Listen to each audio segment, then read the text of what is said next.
Hello, 1, 2. Hello? Hello.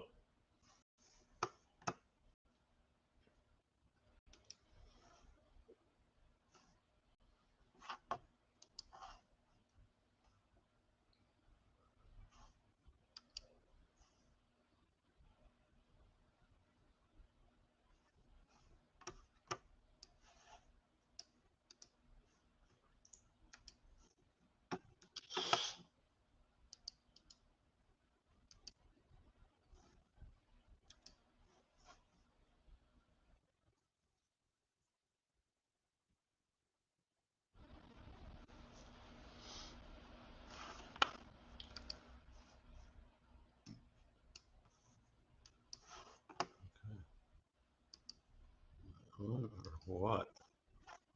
There we go.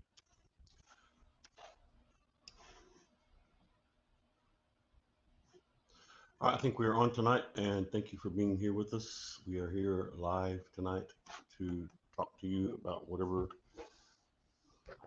and share with you information that we feel is important for the body of Christ. So get ready for that. And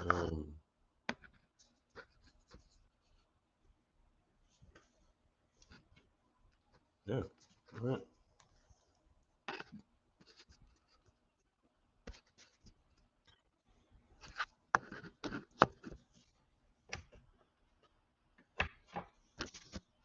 All right, we are here, and I think it is working. So thank God for that. Wait a minute, what's going on?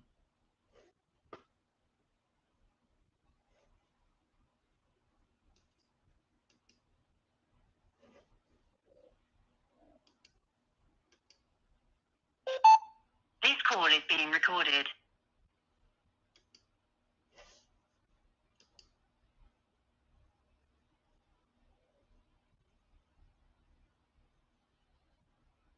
Okay, I think we're actually on.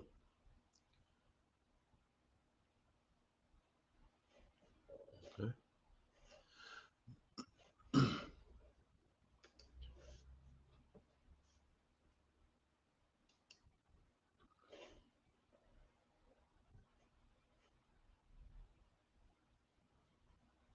All right, welcome everybody. We're here live tonight, and good to be with you. It is a Tuesday night, and we're going to share with you whatever we feel like the Lord wants us to get into tonight. Have all kinds of things to share, really interesting stuff. Hopefully, will help you out in your life somehow or another, and at least let you know that the Lord knows stuff. That's really cool, right? Yeah, that's important to know.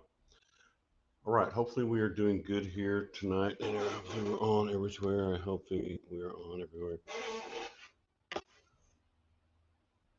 All right, we're going to play a little bit of music. Let's play some of our new music we have. Let's go here and do some of this.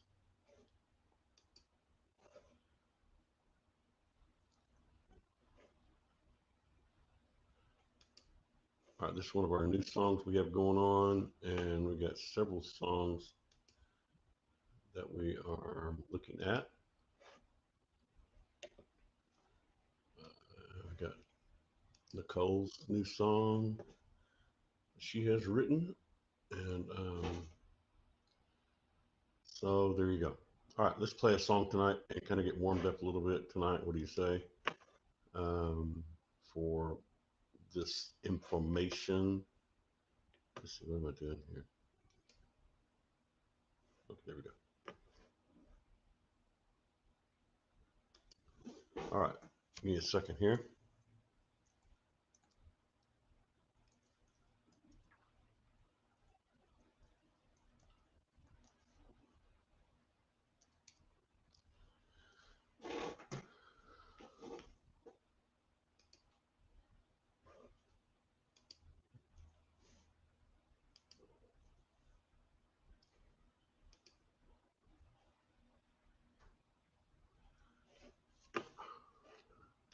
Okay, there we go. All right, welcome tonight, and we are here again. Let's play some music. What do you say? That's what we're going to do. We're going to play a little music here. How about that? Let's do the Jesus train. How about the Jesus train, the worship train?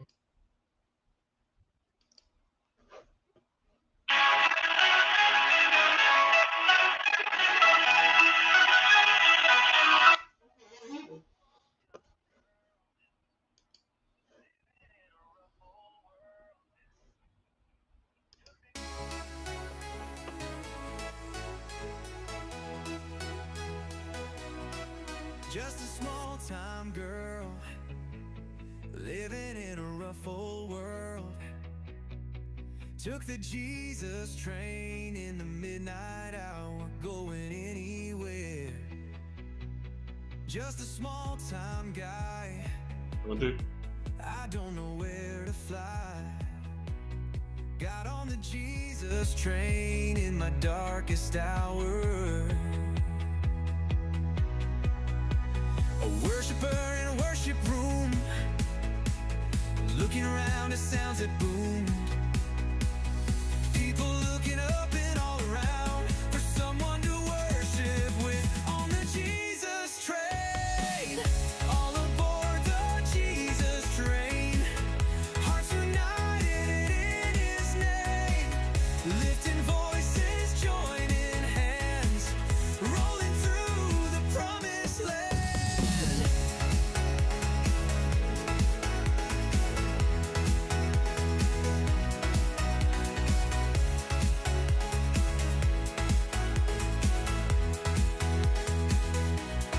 Spirit guides us through the night. Faith's our compass, shining bright. Every mile brings something new as we worship, me and you. All aboard the Jesus train, love eternal breaks these chains. Finding purpose, finding grace in this holy meeting place.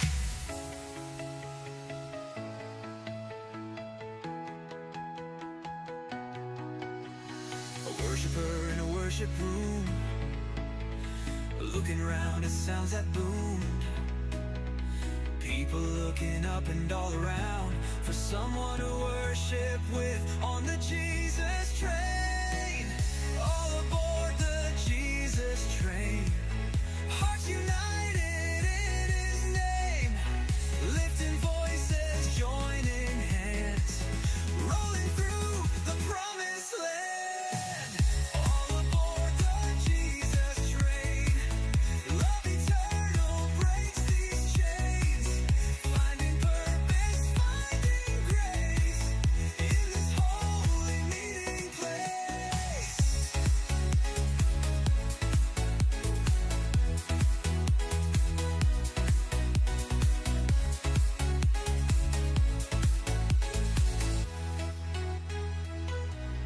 Spirit guides us through the night.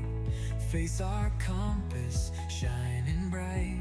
Every mile brings something new as we worship, me and you.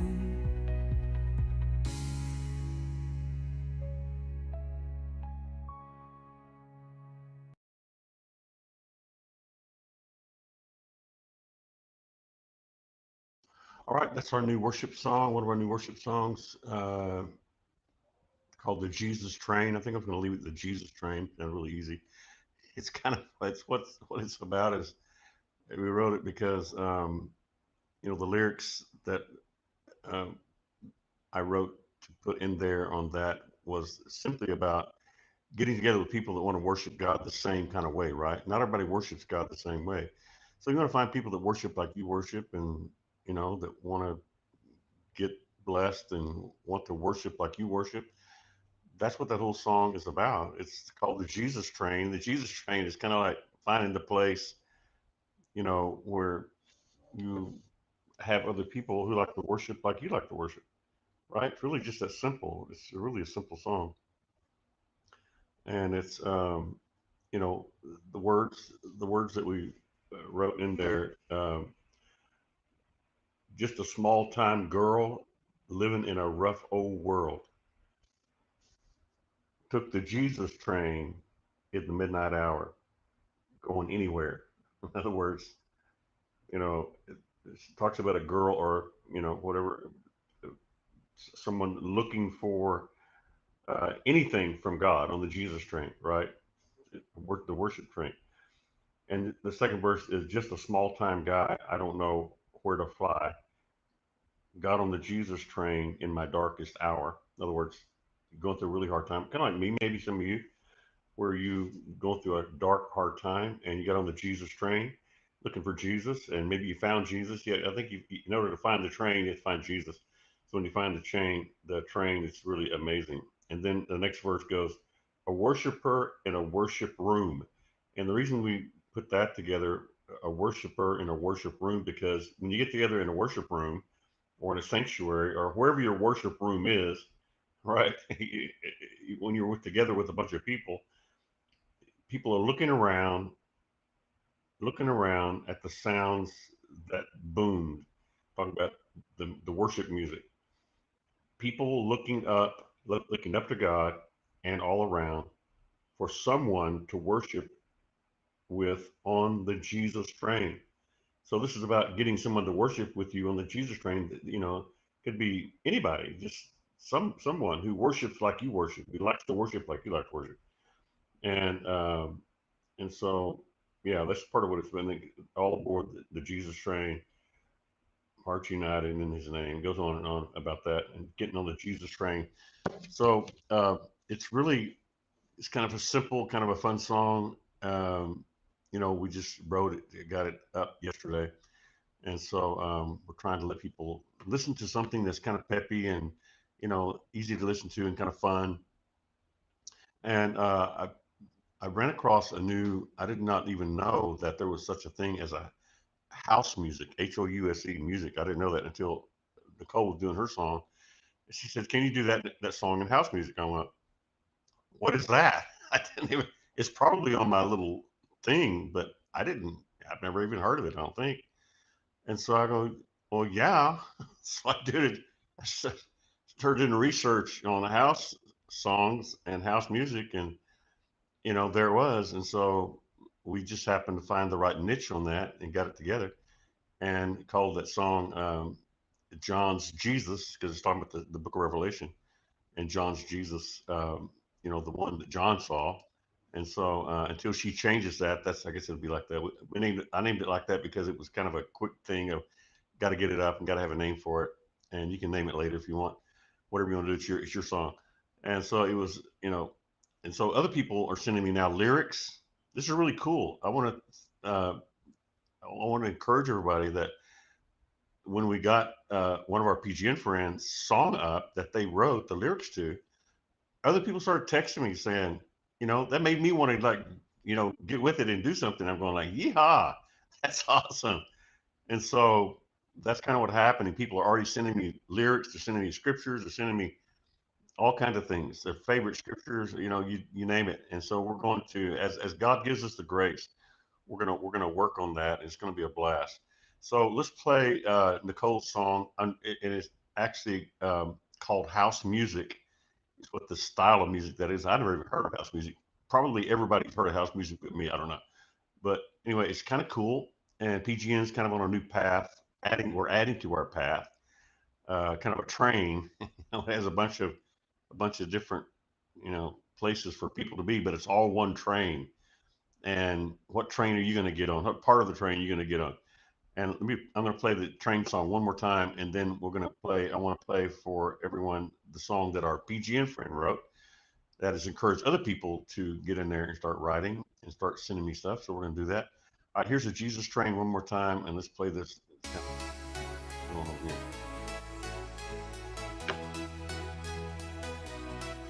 Just a small time girl living in a rough old world. Took the Jesus train in the midnight hour, going anywhere. Just a small time guy, I don't know where to fly. Got on the Jesus train in my darkest hour. A worshiper in a worship room, Looking around at sounds that boomed. People looking up and all around for someone to worship with on the Jesus train. All aboard the Jesus train. Hearts united in His name. Lifting voices, joining hands. Rolling through the promised land.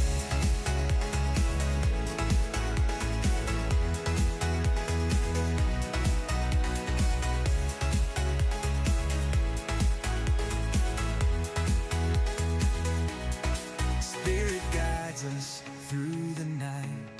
Faith's our compass, shining bright.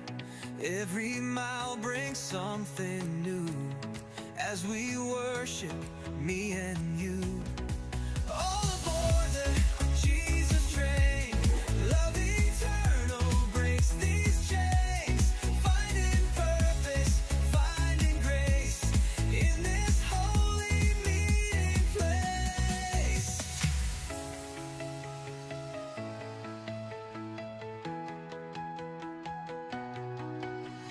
A worshiper in a worship room, looking around at sounds that boomed. People looking up and all around for someone to worship with on the Jesus train.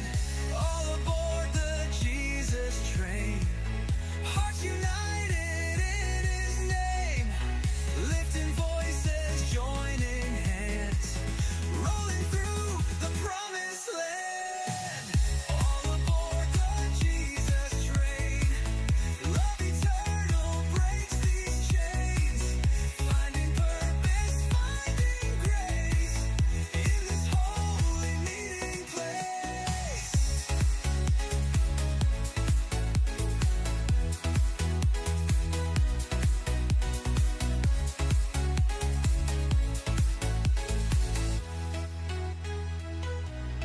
Spirit guides us through the night.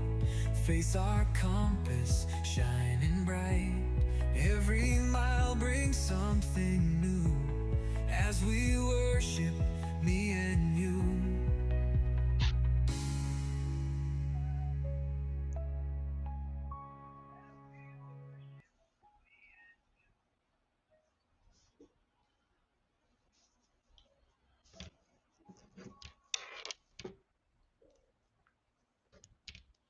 All right, awesome, awesome song. Uh, it's really exciting to feel the joy of the worship song, kind of the fun part of it. All right, let's play. I want to play our new song, or this is our first song that we have done with a PGN friend and worked together on and put together. And we have others now that are stepping up, and hallelujah, we're going to get some stuff going on here with the PGN friends. It's going to be amazing. Uh, but this is a song that Nicole from DC wrote. I told you guys about this last night. And it's about, she talks and teaches on the book of Revelation. So this is about John's Jesus. And the song, she wrote all the lyrics. In fact, there's more lyrics that we just couldn't fit into it, but it ended up really nice. It worked out really good where it comes out with, and he comes in the clouds. So kind of makes a good ending there on that. But it's really cool. All right, so let's go ahead and play that song. What do you say? Let's go ahead and do that. John's Jesus. Am the one who heard and saw all these things. Let all on the earth and in heaven sing. Jesus is the source of David and heir to his throne. If you find and follow Jesus, you will never be alone. He is the bright morning star. He is the God who's never far. The Spirit and the bride say, come. Let anyone who hears this say, come.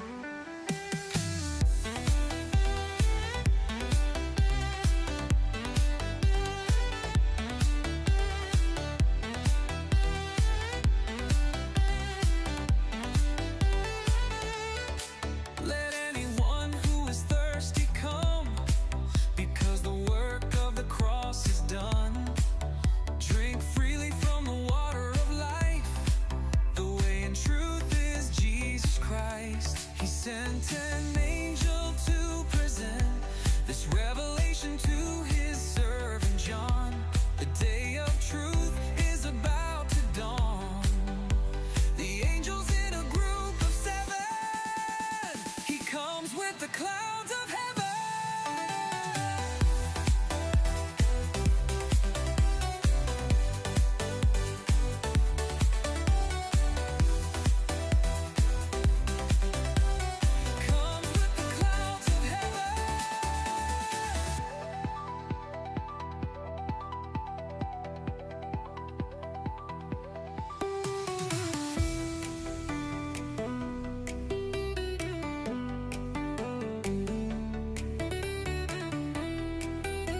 All right.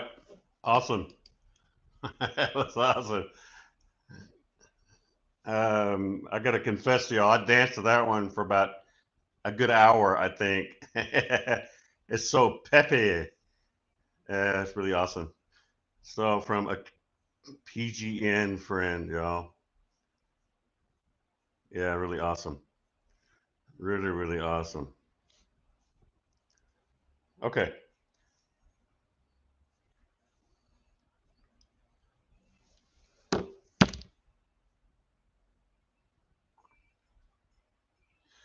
Okay.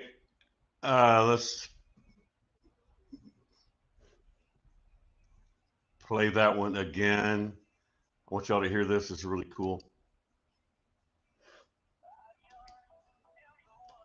I, John, am the one who heard and saw all these things. Let all on the earth and in heaven sing. Jesus is the source of David and heir to his throne. If you find and follow Jesus, you will never be alone. He is the bright morning star. He is the God who's never far. The Spirit and the bride say, come. Let anyone who hears this say, come.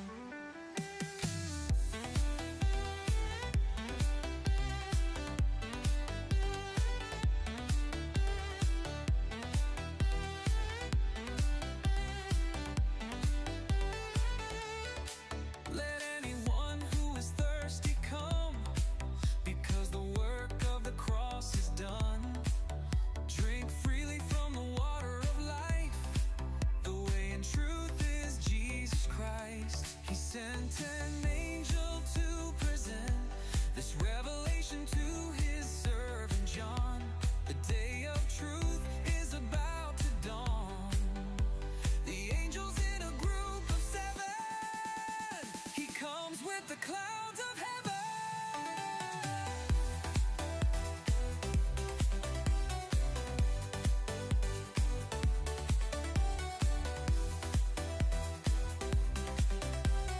Comes with the clouds of heaven.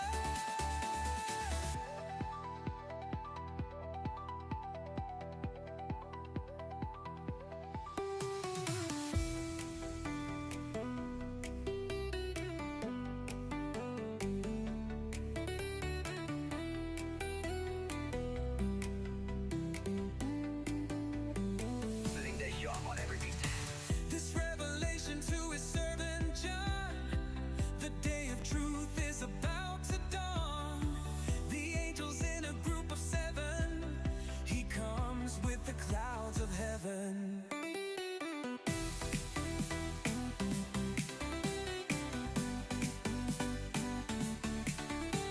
He comes with the clouds of heaven.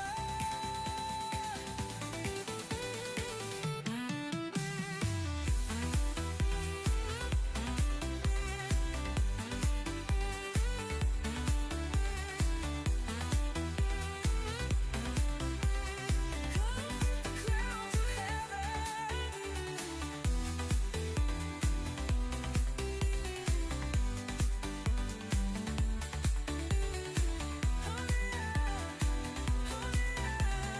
Comes with the clouds of heaven.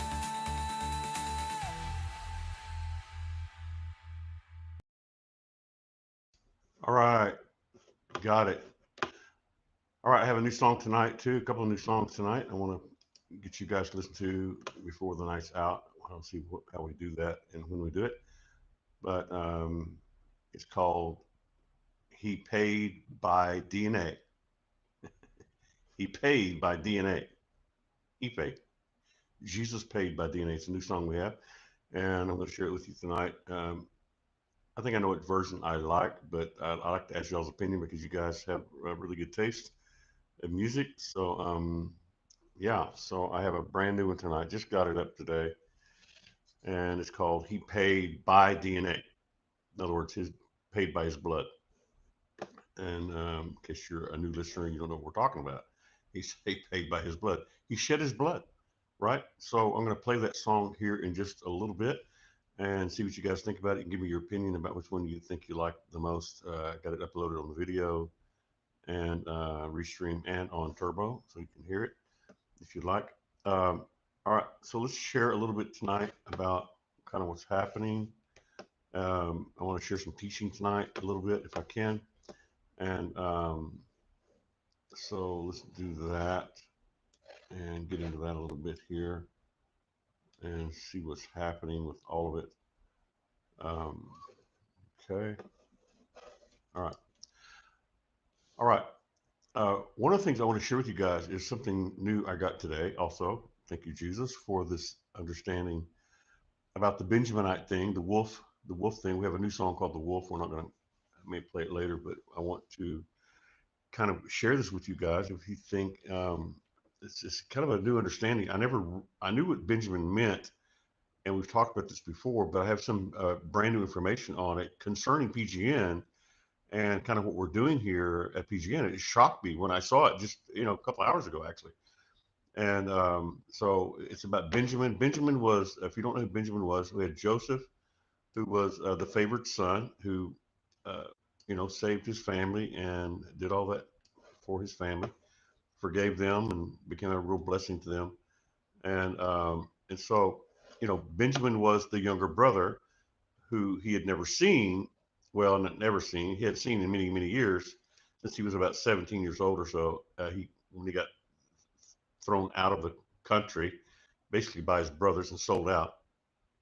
Then he goes to Egypt, and so Benjamin had just been born, and his mother died, so he didn't have a mother anymore. Benjamin didn't have a mother, and but Benjamin is really kind of in line with what we're getting into here at PGN.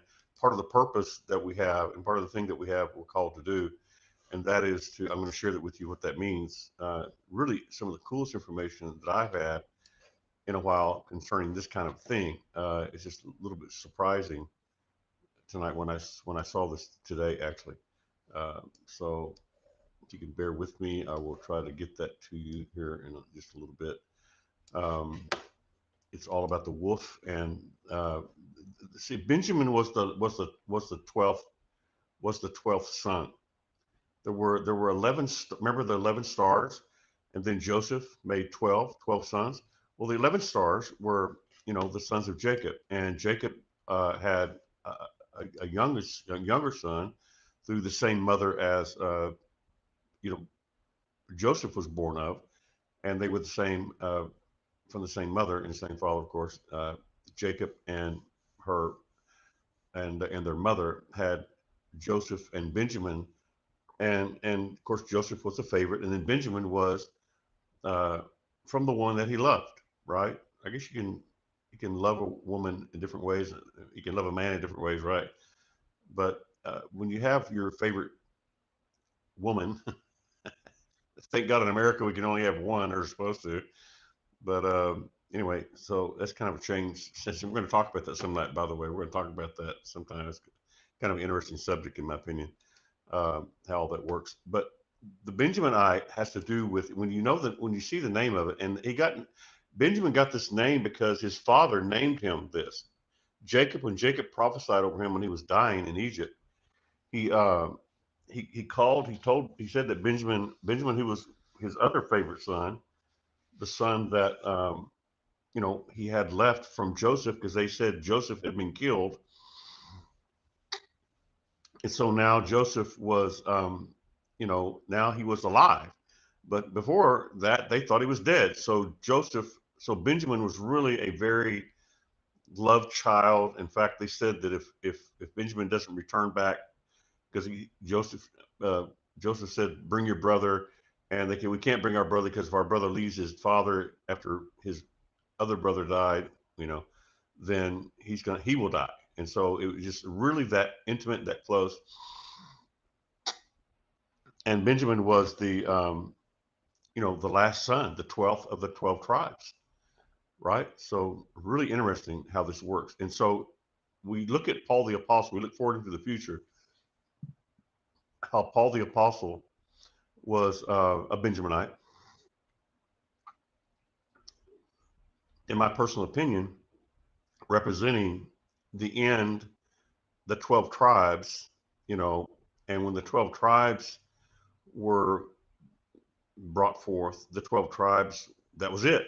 Not going to be more tribes. If you're going to be one of those tribes, if you're going to be an Israelite, you're going to be of one of those tribes. And if you're not of one of those tribes, then you're not going to be an Israelite.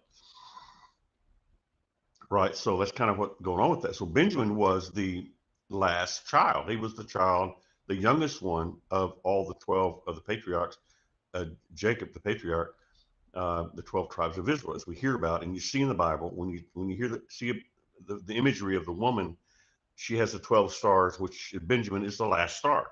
So so Paul the apostle is the last star, if you will, the star. Hey, I never thought about that. We'd call him a star.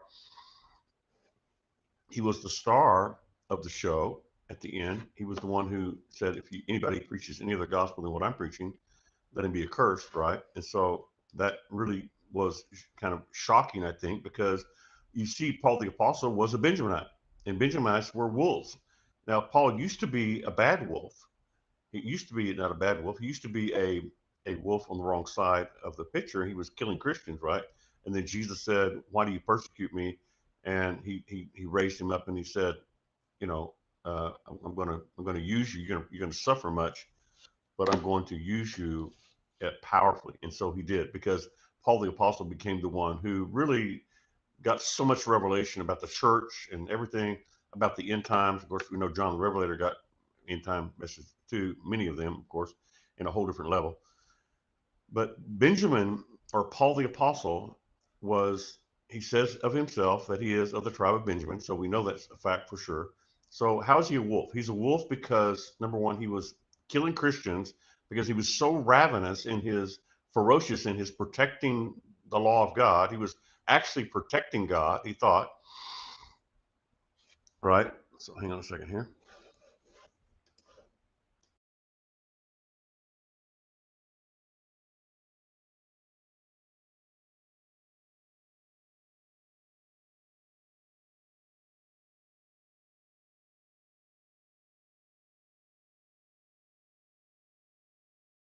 Sorry about that. And so we see the ravenous wolf part of him. And one of the reasons that we wrote the song is because it fits in with what's going on with the end times, and how, like God had showed me, the angel in Revelations 14, is it 14?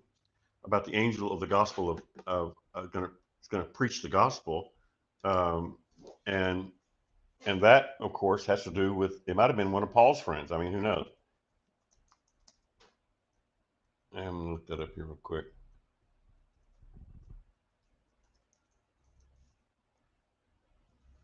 All right, here we go. Yeah, Revelation 14, verse 6. We can go to that real quick and take a look at that. This is what I feel like that we're going to head toward and what's happening. And I think that the gospel of Jesus Christ, which I sure don't have it all together yet, I know that for sure. But I'm going there, and God is taking me there, and He's changing me, right? He's showing me things that I was dyed in the wool, you know, you know, all about, and He's changing those things. He's been changing those things little by little. So when you look at Revelation 14, you can always remember this, because Revelation 14 is with 144,000, 144 or 14, 14 4, 144.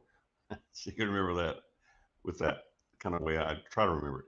So there were three angels that were proclaiming things, and uh, the angel flying in heaven, having the everlasting gospel to preach to those who dwell on earth. So he had the everlasting gospel, right? And that's what we got to remember, is that Paul the apostle was the one who basically said, if you preach any of the gospel and what I preach, you're going to be accursed. In other words, it's not going to work. You're going to pray for people to get the gospel or get Christ the way I say, and then they're not going to get him like that. They're going to get some other version of it. He said, if any other angel, which we have an angel here, if anybody, any angel, anything comes to preaching any of the gospel than what I preach. So what do we have here? Revelation 14, we have an angel have an everlasting gospel, verse 6, to preach to those who dwell on the earth, to every nation, tongue, tribe, and people, saying with a loud voice, Fear God and give him glory, for the hour of his judgment has come, and worship him who has made heaven and earth, the sea, and the springs of water. And then it talks about Babylon falling. So we know that we're going to come out of the midst of Babylon. So we're going to have another system for sure, another system working that. Uh, it doesn't say system particularly, but when you realize that Jesus, when it talks about in Revelation 12, is it 12, where the woman is chased into the wilderness by the devil, and the devil is, going to get her, and then God says he's going to provide for her there. In other words, feed her, take care of her. However he does it, we don't know. It could be manna. It could be, going to town to buy some bread from Texas or something. Who knows? We don't know. We don't know that for sure. But we know that there was provision, and that those people did not die of starvation. In fact, Revelation 7 talks about how many innumerable amount of people who did not die during the tribulation. They conquered. Revelation 7 says that they conquered, and so we're going to see that also. Let's go there for a second. We're going to hang on a second. We're going to kind of go different places tonight. I want to document this stuff. We'll kind of see how it goes, but we're going to try to document this information tonight. So thank you for being with me as we do this tonight. Revelation chapter 7, I think it's chapter 7. Yeah, it's chapter 7, where again, he's talking about the 12 tribes. Watch, I just realized this. He's talking about the 12 tribes, 144,000 again. So Revelations 14, which we were just reading, it's about the angel proclaiming the gospel. And it's talking about the 144,000. Also in Revelation 7, you can do that. 7 and 7 is 14. Revelation 7 talks about the 144,000 again. Wow, interesting. Uh, Very interesting. Yeah, and the multitude from the great tribulation. That after those things I looked, and behold, a great multitude, which no one can number, of nations, tribes, and tongues. Okay, so what's the angel of the gospel going to be doing? He's going to be preaching to these people. I just got this for the first time, y'all. This is brand new. So wow, I'm going to kind of put that beside there. I'm going to put this information beside one another and see what we can come up with here. Wow, I never saw this before. This is fresh. We'll see where it goes. I don't know where it's going to go, but it's fresh. That's for sure. It's fresh something. You ever ordered fresh something from the restaurant? Probably not. That's kind of what this is. All right, so we have Revelation 7 and Revelation 14. I'm just really realizing this for the first time. Revelation 7 talks about the Great Tribulation and the people who came through it, and it talks about specifically of all nations, tribes, peoples, and tongues, standing before the throne, before the Lamb, clothed in white robes, with palm branches in their hands, and crying out with a loud voice, saying, "Salvation belongs to God who sits on the throne, and to the Lamb." All the angels stood around the throne, as the elders and the four living creatures fell on their faces before the throne and worshiped God, saying, "Amen, and blessings, glory, and wisdom, thanksgiving, honor, power, and might be to our God forever and ever. Amen." And the elders answered, and so they said, uh, who are these, sir? He said, who are these people? And he said, "Sir, you know." Called him sir. Isn't that cool? I love it. "Sir, you know." So he said to me, "These are the ones who come out of the great tribulation and washed their robes and made them white in the blood of the Lamb." You got to think about this. People say, "Oh, they were dead." No, they overcame. Really, because what this is talking about, the ones who come out of the great tribulation, they washed their robes in the blood of the Lamb. They say, "Well, they died." They didn't have their own. They didn't have the blood of Jesus necessarily. They had their own blood, right? Right. But anytime you go through something, anytime you go through hard times and really have to depend on God, what do? You cleanse yourself of things. "Oh my God, I didn't realize that I didn't trust God in this area and that area, and God just cleanse me and wash me today." And you just keep cleansing your robes, cleansing your robes, and cleansing your robes, and cleansing your robes.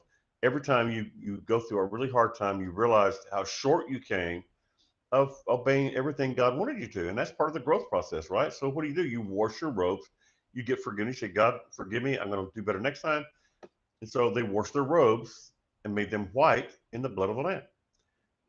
Therefore, they are before the throne of God and serve him day and night in his temple. Um, Neither shall they be hungry or thirsty anymore.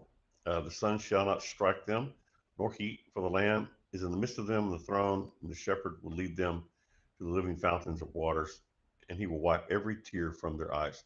So they went through a really hard time, right? They went through a really, really hard time. That's Revelation 7. So Revelation 14, again, is talking about the 144,000. And he says here that, what are we going here for? This is the heart, this is the angel, the proclamation of the angel. So we're looking at Benjamin, Paul the Apostle, who was a ravenous wolf because he was a Benjaminite. He was a godly warrior, a warrior who protected the gospel with all of his heart, just like when he was protecting, you know, the old the old system, you know, under Moses. He was protecting it. That's why he was killing Saul. That's why I saw. That's why he was killing Stephen. Sorry. That's why Saul was killing Stephen was because he was protecting. He's a ravenous wolf. He's going after the bad guys. Really, like let's just kill them all. Let's get rid of all these crazy people, that are Christians. And then Jesus meets him on the road and says, "Man, I love this ravenous wolf. I'm going to turn him into a wolf who's very protective of what I used to be, what God started out at approving of, right, with the law, and now we have something new through Jesus Christ." And so Paul was protecting that, and that's what God loved about him. He's going, "Man, this guy protects my stuff, even though that stuff has passed away or moving on to something new." You know, uh, Look at him, man, and God really loved Paul. He's going, "This guy is truly a Benjaminite. He will fight to the death. He will give his life like a ravenous wolf fights," because they're depicted as being very vicious. In fact, that when you look at all the information about Benjamin and the ferociousness of being a wolf, they're very strong protectors of their family, very strong protectors of the gospel, very strong protectors of the kingdom of God. And you can see it with Paul, with protecting the law and Moses. Now Jesus knocks him off his horse, the wolf, and he knocks him down. He says, You're persecuting me." And he went, "Lord, is so what happened? God took him from protecting the old to protecting the new, right? It's amazing when you think about it. It really, truly is amazing when you think about it, how that he is now protecting the new. And so Jesus Christ just went, "Man, I got this guy. He is a real wolf. When he goes protecting, he's like a real godly wolf in the natural realm. A wolf is a very, very protective family, uh, very protective of its family, and it is very, very vicious. When you come after its family, it will just do everything to get rid of you and destroy you. That's how vicious it is. But there's some things I want to talk about this here in a minute that's going to surprise you. So we're not even there yet. So I'm going to surprise you tonight with some things I think. So we're looking at Paul the Apostle in the Gospel of Jesus Christ, and how that the Lord is saying, uh, enjoying your YouTube land. Nicole says, "I'm enjoying your YouTube land." Thank you very much. Uh, Enjoying your new song, man. What a blessing. People are really commenting on that, so it's really great. I'm almost going to get jealous. I think I may have to just like repent or something. I don't know. It's just really such a great song. But I have a new song tonight, by the way, that I'm going to share in a little bit, on YouTube and all that, and also on Turbo. So get ready. It's about, the name of the new song is called, uh, "He Paid by DNA." He paid by DNA. He paid my DNA by his DNA. Paid for my debt in my DNA for his DNA. It's a DNA song. So we're going to play that here in just a little bit. So I have a couple of them. You guys can tell me which ones you like. But we're talking tonight about the gospel of Jesus Christ, because this is what is going to be on the front of the menu of God. God's going to have this advertisement big, the gospel of Jesus Christ. Which gospel are you preaching? Which gospel are you serving? Which gospel are you preaching? And there's some people that strongly believe that they're preaching the gospel of Jesus Christ. I mean, there's bunches of different groups that, I mean, I've talked to them all my life, and there's a bunch of them. They all got it right, right? and yet they all talk about completely different things. So it's going to be interesting, to say the least, to see how wrong I am with the thing. I've already confessed some of my stuff, and how much I'm going to change whatever God changes with me with the gospel of Christ. And we will be persecuted for that, and a lot by our own people. So I want you to get ready for that. But we're talking tonight about this, about Paul the Apostle, the wolf. We're talking about how that he was a Benjaminite. Benjaminite was the last son, the 12th son of Jacob, the 12 tribes, the last one. He was a ravenous wolf. Why did he have to? Is the last child of the tribe uh, of the 12 tribes? Why is the last one? Why is the very last one representing the end times going to be the wolf? Because we're going to need some wolfies going on over here, because it's going to be really vicious. It's going to be really ferocious, and we're going to have to be in the spirit realm very aggressive and very ferocious, spiritually speaking, not naturally speaking. We're not going to go out. It has nothing to do with in the natural realm. It has everything to do with the spiritual realm of focusing on the gospel of Jesus Christ. And that's why in Revelations 14, it's talking about the angel. This is where I had a visitation with the angel of the gospel of Jesus Christ, where he spoke to me. I'll talk about it more later, but uh, when I can. But he he just connected me with that. That's all I can tell you. It's a supernatural thing. Just like with Michael, that was it was a dream vision. This one was a little bit different, but it was the same thing. It was connecting me with that. And so, well, I guess he's probably going to have to do some really heavy work with me, right? I'm sure he will. But whatever will be yielded to him, hopefully, and change everything he wants to, and preach the gospel of Jesus Christ, which will not bring a curse on people. In other words, Paul said, if preach any of the gospel, they will be accursed. What does that mean? That means that when they preach the gospel, people are not going to get saved or healed or delivered. They're going to stay messed up, which means they're still going to remain cursed. Or, you see what I'm saying? So that's kind of the general. It's not like the devil's curse. It's like the curse of, well, if you don't preach the right gospel, then the right things are not going to happen to you. In other words, people think they're saved because they shook the preacher's hand and did whatever, when they're not saved at all. They're on their way to hell, and they don't even know it. Be quiet, because they got the wrong gospel, right? So the right gospel is a heaven and hell thing. And it's much more than a heaven and hell thing, but heaven and hell is that's the biggest thing, because that's the eternal punishment. That's not just going to go after a couple of years, depending on how bad they were, and it's all going to pass away. Now, it's eternal punishment, friend. Hell is eternal. So this is an eternal gospel, because the gospel that he preaches isn't a wishy-washy up and down. If you do everything perfect all the time, you're able to keep your salvation, right? This is eternal salvation, not haphazard. Hopefully you do it all correctly and hope you stay in there and do really good, because if you don't, you might still go to hell.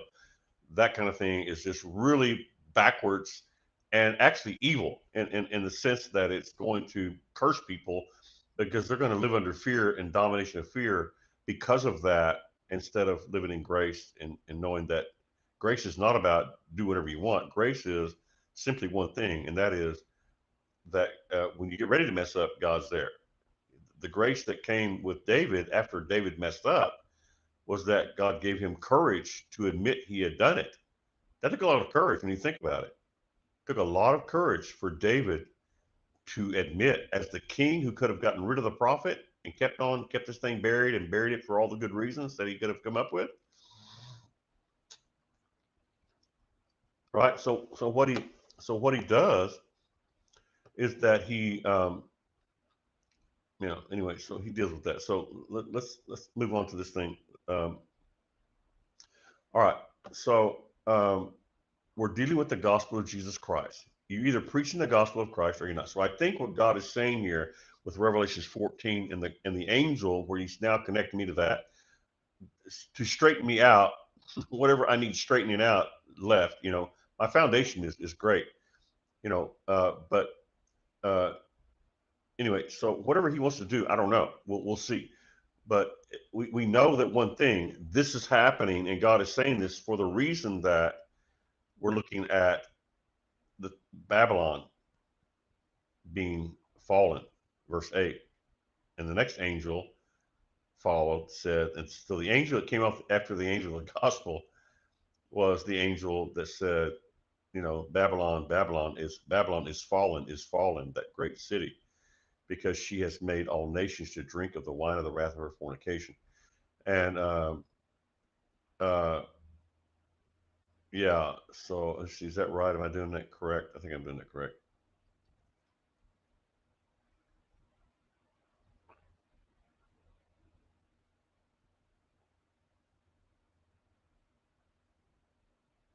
Yeah. Okay. All right. I'm gonna take a minute break and I'll be right back. I don't have my water out here, and my cold water. I got some water. I mean cold water. So I'll be right back. Let's play a song. I'll tell you what. I'm gonna play my new song. What I'll play my new song tonight. Our new song tonight. Our new PGN song. And you can tell me what you think about it later on or whatever. Let's see what do we got here.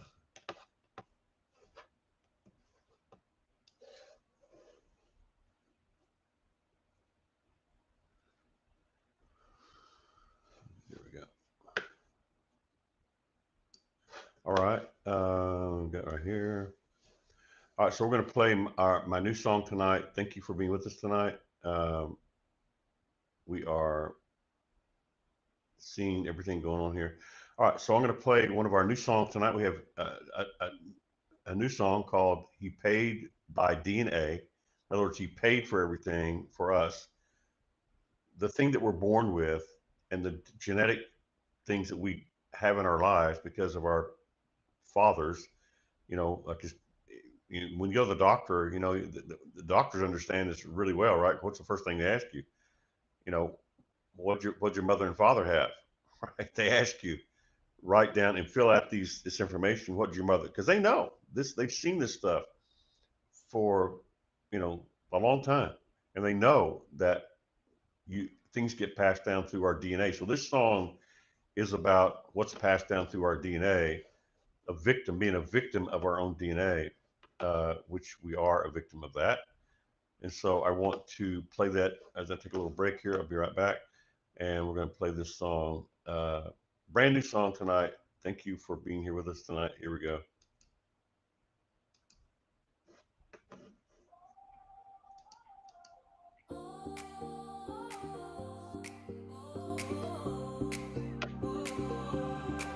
I am a victim of my DNA, passed down on me to stay. Looks like gonna have to pay. See the doctor, he asked me the same. Who in the blood we gonna blame? Who in your bloodline died of the same? As I walked out the door, I felt the shame. Mother, she had the same. I called on God, he told me the same. Without the payment, it all remains the same. Jesus said, I'll take the blame.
hearts are free.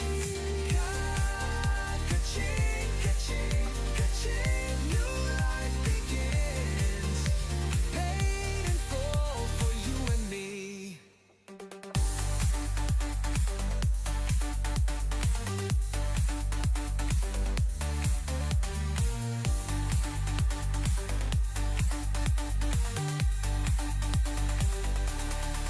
Ka-ching, ka-ching. Let freedom ring. Chains are broken, hearts are free. Ka-ching, ka-ching. New life begins. Paid in full for you and me. Ka-ching, ka-ching. Let freedom ring. Chains are broken, hearts are free. Ka-ching, ka-ching. New life begins. I paid in full for you and me. His blood flows pure and true, making everything brand new. Breaking chains of destiny, setting generations free. Yeah, awesome. That's one of our new songs called The DNA. He paid by DNA. And yeah, really, really kind of interesting song. Uh, it kind of reminds people, tells people, everybody knows you go to the doctors ask you, well, what your parents die of, or whatever. They want to know what they died of, or did they have the same disease, right? And so this song is, as you know, talks about how Jesus came and gave his DNA to pay, his DNA paid.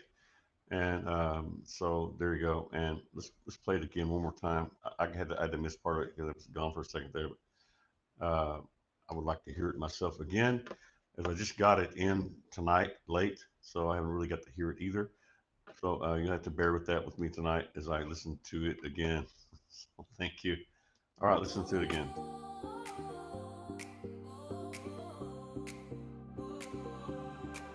I am a victim of my DNA, passed down on me to stay. Looks like gonna have to pay. See the doctor, he asked me the same. Who in the blood we gonna blame? Who in your bloodline died of the same? As I walked out the door, I felt the shame. Mother, she had the same. I called on God, he told me the same. Without the payment, it all remains the same. Jesus said, I'll take the blame, so no one else bears the shame. Come to me to pay. I give it all to all for free. Ka-ching, ka-ching, let freedom ring. Chains are broken, hearts are free. Ka-ching, ka-ching, new life begins. Paid in full for you and me. His blood flows pure and true, making everything brand new.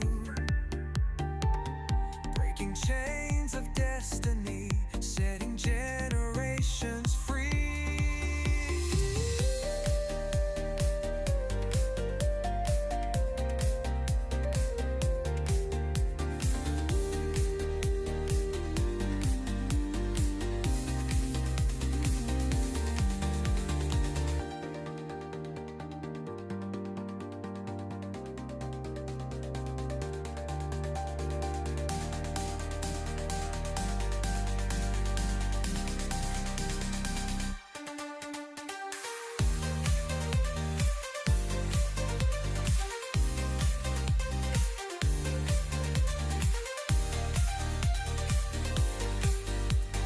Chains are broken, hearts are free.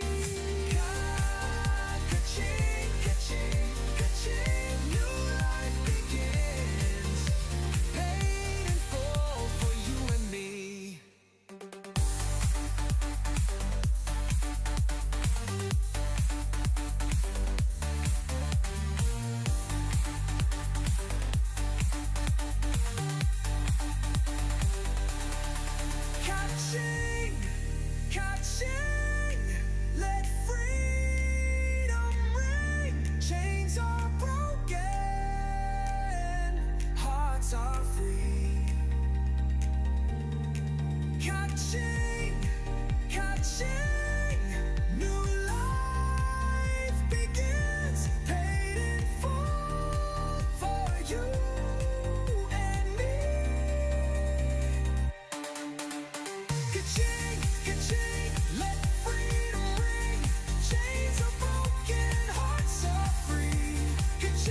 All right, ka-ching, ka-ching, let freedom ring. That's what the song's about. And I looked up the word before I used the word ka-ching in there. I looked up the word ka-ching because I knew it was like a phrase people said. And what it says about ka-ching is that it is like when you get a big batch of money comes in and something really big happens, ka-ching, ka-ching. So I thought, we'll make a song out of that. And it literally says it's ka-ching. You look this up. You can look this up yourself. But it says "kaching" is an informal exclamation used to express the acquisition of a large amount of money or to celebrate a profitable outcome. And I think we can definitely say that Jesus definitely did that. Kaching, kaching, let freedom ring. And so that's what the song is really about. So we're wanting people to, get a hold of that. Kaching, kaching, let freedom ring. And so hopefully that will be the result of all that in the long haul. And so praise God for kaching, kaching, let freedom ring. All right, awesome tonight. Thank you for. I have another. We're going to play the other song here in a little bit. Tonight, anybody got any questions? Anybody got anything you want to share or say or whatever tonight? We'd love to hear what you have to say and what's going on. So, kaching, kaching, let freedom ring is kind of our new thing. Our new thing is let it ring, kaching, kaching. And I really think that this is what the gospel is really about: is how it was paid for, why it was paid for, and who it's paid for, and how you get it. Right? The gospel of Christ is kaching, kaching, let it freedom ring. The King has paid for your DNA. Kaching, kaching. Wow. And I love the fact that kaching, kaching had to do with a big payment, like a large amount of payment money coming through, something paid off basically. And so I thought, well, that'll work. We'll do that, and we'll make that part of the course. And it really worked out, hopefully good with that. You guys can tell me what you think about it, and let me know what's going on with it. So, kaching, kaching, let freedom ring. And yeah, all right. Very, very interesting. Okay. All right. What do we do next here? Let's see what we're doing. Um,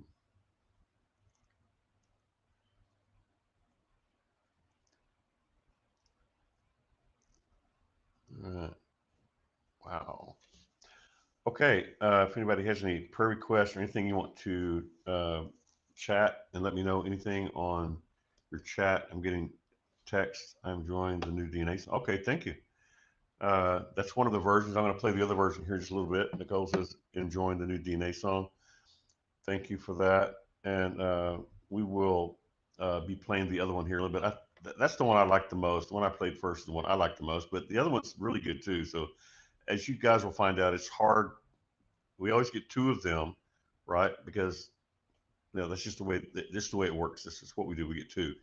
So it's always about choosing and making choice. And so that whole song is something we have talked about for a long time. About uh, Angel says yes, it does. Amy Miller goes, Amen. Thank you, Amy, for that, and Angel. Thank you guys for that. And yes, it's I just wrote it actually. I just wrote it and I got it out today. Thank God. Actually, I loaded it up during the show. That's how kind of late it is. And of course, Thursday we take communion. Thursday we'll be, kind of revisiting that song, I think. And we have several new songs. Actually, we have about 60, 70, 80 songs now. I don't even know. I don't really try to keep up with it that much, but it's God is just blessing us, and it's not costing us. We're not having to pay thousands of dollars for studio, right? Because we have a new way of doing it. For us poor folk, we're not poor, but you know what I mean.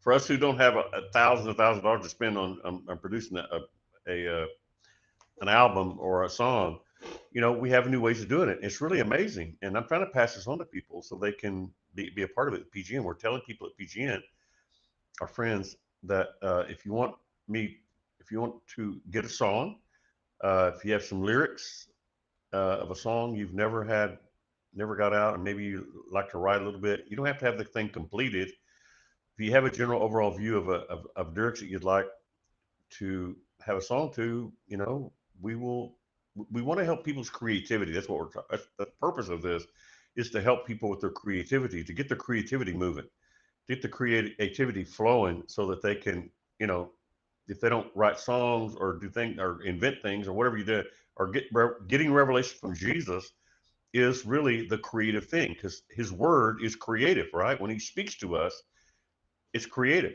in the sense that he's the creator. Therefore, his word is creative. So I guess I could go ahead and play the other song. I've already kind of given a message tonight a little bit. So if you missed that, we can go back and listen to the archive on that. Let me go ahead and play the other song. We might as well go ahead and do that. It's the same lyrics. It's just a different style of music. Well, it's the same style, but a different style of the style, a different kind of style. I'll say that. Okay, so let's do that, and let's go here and all right. All right, so let's play the other one. I'm letting you. I want you guys to help me with this to decide which one you think is the best. This one here is about 10 seconds longer, but it's called the same thing, same lyrics, just a different way it's played out. Okay, so let's do that. Here we go.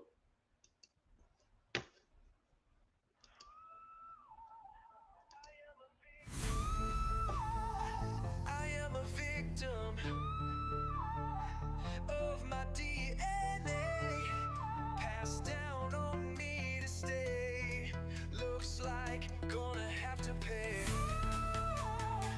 See the doctor, he asked me the same. Who in the blood are we gonna blame?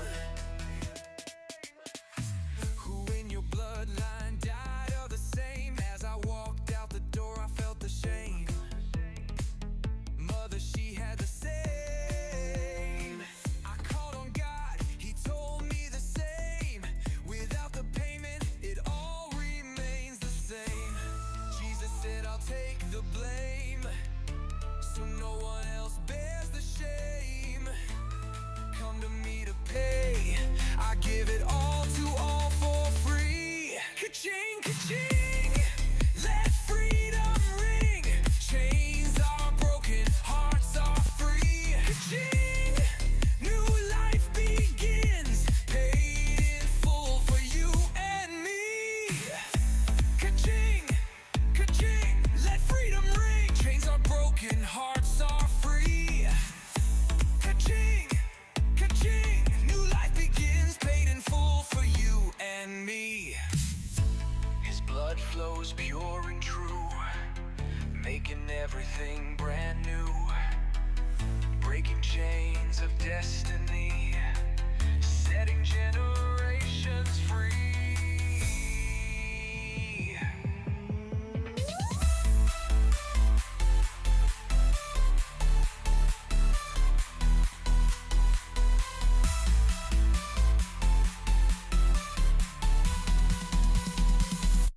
Ka-ching, ka-ching, let freedom ring. Chains are broken, hearts are free. Ka-ching, new life begins, paid in full for you and me. Ka-ching, ka-ching, let freedom ring. Chains are broken, hearts are free. Ka-ching, ka-ching, new life begins, paid in full for you and me.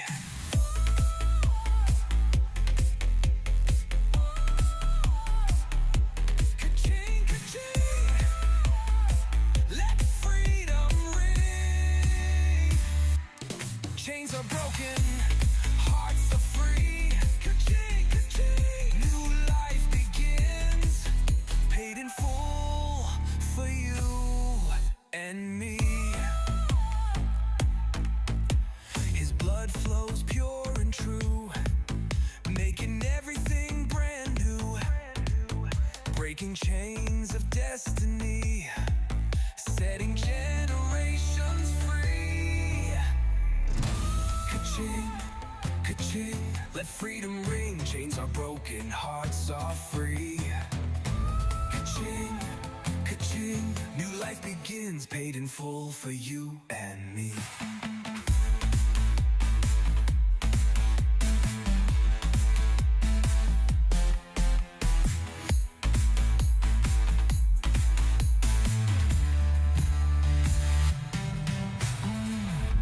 His blood flows pure and true, making everything brand new, breaking chains of destiny, setting generations free. All right, which one do y'all like? I'm gonna play the other one real quick again and see if you. We got that fresh in your head. I want y'all to help me choose between these two songs. They're the same lyrics, just different ways of bringing it out. So let's play this other one more time, and then you guys can decide. I am a victim of my DNA, passed down on me to stay. Looks like gonna have to pay. See the doctor, he asked me the same. Who in the blood we gonna blame? Who in your bloodline died of the same? As I walked out the door, I felt the shame. Mother, she had the same. I called on God, he told me the same. Without the payment, it all remains the same. Jesus said, I'll take the blame, so no one else bears the shame. Come to me to pay. I give it all to all for free. Ka-ching, ka-ching, let freedom ring. Chains are broken, hearts are free. Ka-ching, ka-ching, new life begins, paid in full for you and me. His blood flows pure and true, making everything brand new, breaking chains of destiny, setting generations free.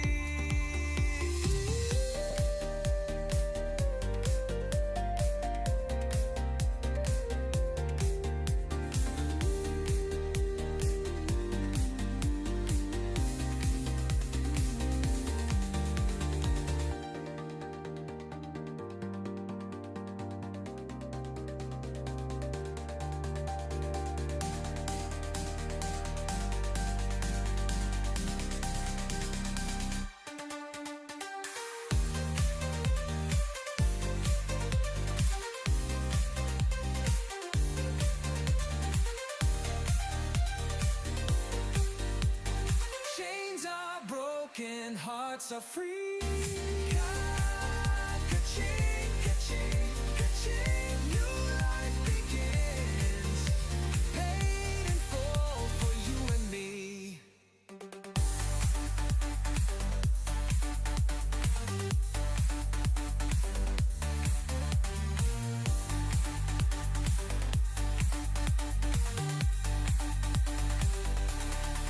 Ka-ching, ka-ching, let freedom ring. Chains are broken, hearts are free. Ka-ching, ka-ching, new life begins, paid in full for you and me. Ka-ching, ka-ching, let freedom ring. Chains are broken, hearts are free. Ka-ching, ka-ching, new life begins. I paid in full for you and me. His blood flows pure and true, making everything brand new, breaking chains of destiny, setting generations free.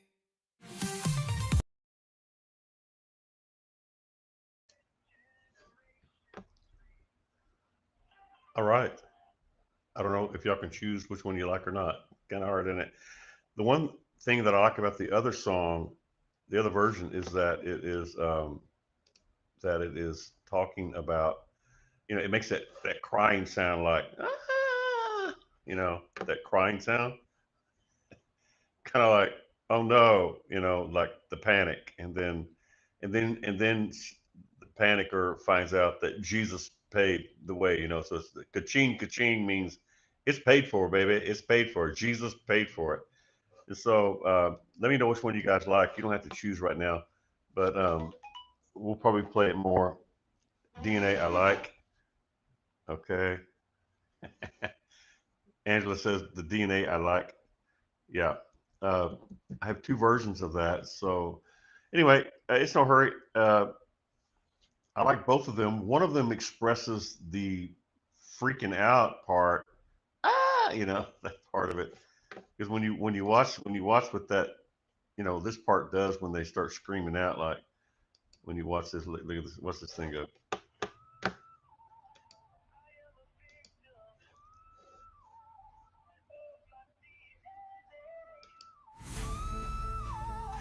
I am a victim of my DNA, passed down on me to stay. Right. So it ah. So that's kind of cool, but I don't know. It's a song. Do we keep both of them or whatever? And but I love it where it's ka-ching, ka-ching. The whole thing. You guys have heard me talk about this many times. Well, I've used that very phrase, ka-ching, ka-ching, when it talks about Jesus paid for everything, ka-ching, ka-ching. We've used that many times over the years. And I wrote a song about that, and about ka-ching, ka-ching, going to the doctor and hearing the same old thing without ka-ching, ka-ching, it's going to be the same old thing. Even God says, even what the part about the words is that it says that, even God says without the payment, it's going to be the same because everything's the same. And then, Hebrews says Jesus Christ is the same. So once he paid it, the new same is different than the old same, right? We got a new same. Jesus Christ is the same yesterday, today, and forever. So anyway, let me know what you think about that, and if you like either one of them at all, uh, in particular, let me know about that. So there you go. All right, let's thank you for sharing that tonight. Amy got angels saying yes, it does. Um, all right, thank you for that. And right, okay, so here we go. What now? We're just going to wait on God to show us what to do. So it's a DNA song, and we've talked a lot about DNA over the years. So we finally wrote a song about it. I had other DNA songs, as you guys know. Uh, y'all want? Let's see. We could play that old. We could play that old DNA song. It's kind of rough. One of the first ones that we wrote. Um, the DNA song. You can find that.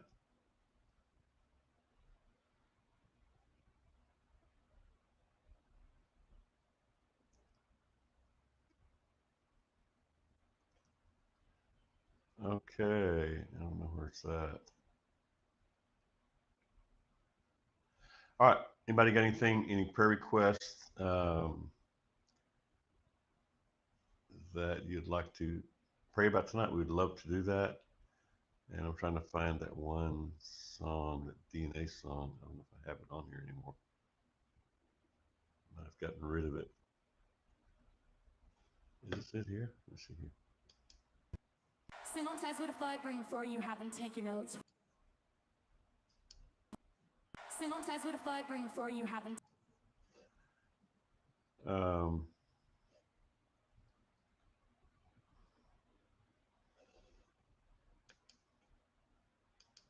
Sometimes. all right, here's the old DNA song we had. I don't know if I've got it on the other place or not. So I'm going to have to put this up here. But okay, let's play this song. And this is our old DNA song. We've been talking about DNA for quite a while. This is a girl. She's kind of wild and crazy. This girl singing this song, but I kind of like it. So you can choose, see what you think. What Here if we go. I bring for you haven't taken notes on in the day? Soins all your choices of thinking growths, stories and following first. The soins all your choices of thinking growths, the stories and following first. But God feels like I'm telling you quotes.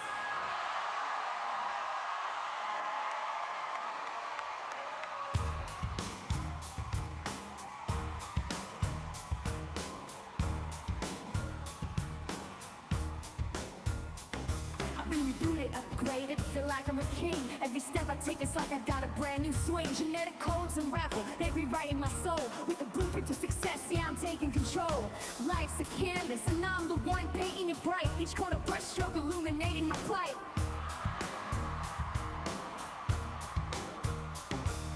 God gave me a new set of genetic codes. I'm living my dream, yeah, letting it explode. From the ashes I rise, with fire in my veins. This life's a symphony, and I'm dancing in the rain. Hey.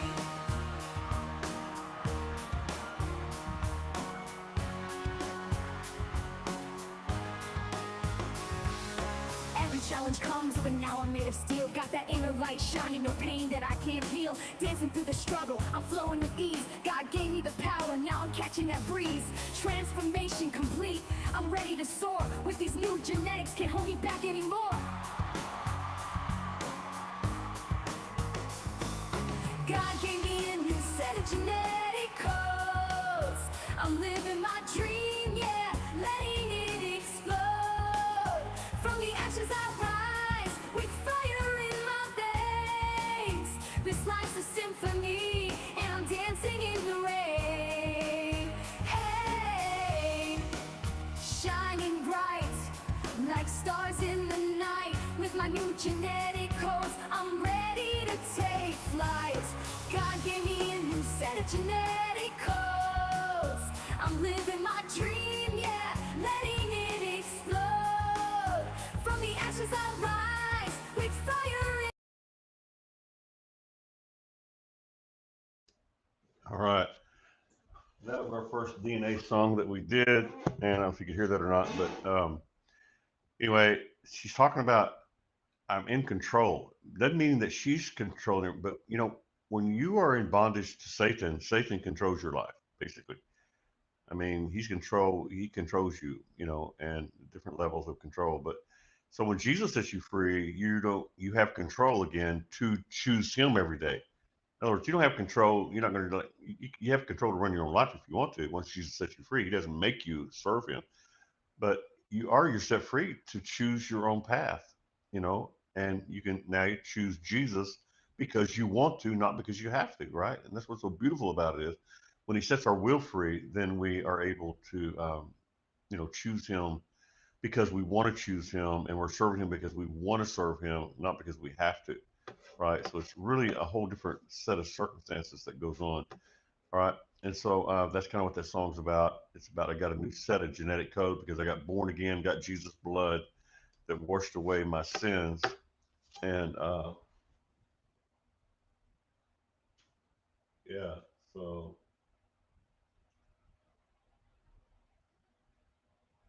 that kind of settles that.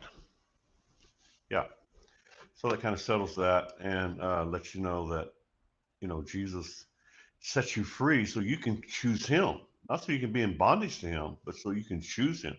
People don't understand that. I think I didn't understand it for a long time. We're set free to choose the Lord. I mean, yeah, so it's really really awesome. Um, all right, good to be with you tonight. Anybody got anything you want to share? You want to get your hand up? You want to talk tonight? We can do that, and you can get that hand up there, and you can share your information, whatever you got going on. We have a couple of new songs. We're playing those songs for you tonight called "He Paid." He paid by DNA, and I think I miswrote it right there on that thing. I think that's what it's called. So he paid by DNA. He paid for me through his DNA, through his blood, right? And once he gave us his blood, Oh, you want to hear the second version again? Of course, the second version again. All right, let's do that. Let's hear the second version again, and then we'll get some opinions going on here. If anybody has any yet, you may want to sit on it. Yes, of course, we can do that. The second one again. Um, yes, let's play that one. Here we go, right here. I am a victim of my DNA, passed down on me to stay. Looks like gonna have to pay. See the doctor, he asked me the same. Who in the blood are we gonna blame? Who in your bloodline died of the same? As I walked out the door, I felt the shame. Mother, she had the same. I called on God, he told me the same. Without the payment, it all remains the same. Jesus said, I'll take the blame, so no one else bears the shame. Come to me to pay, I give it all to all for free. Ka-ching, ka-ching, let freedom ring. Chains are broken, hearts are free. Ka-ching, new life begins, paid in full for you and me. Ka-ching, ka-ching, let freedom ring. Chains are broken, hearts are free. Ka-ching, ka-ching, new life begins, paid in full for you and me. His blood flows pure and true, making everything brand new, breaking chains of destiny, setting generations free.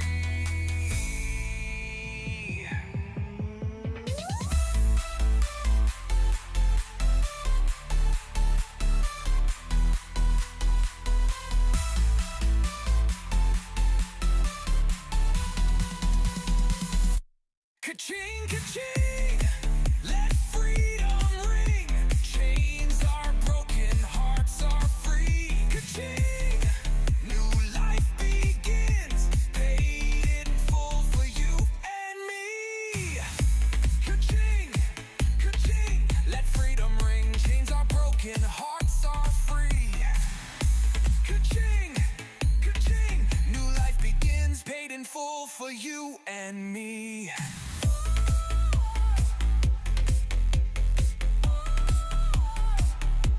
Ka-ching, ka-ching, let freedom ring.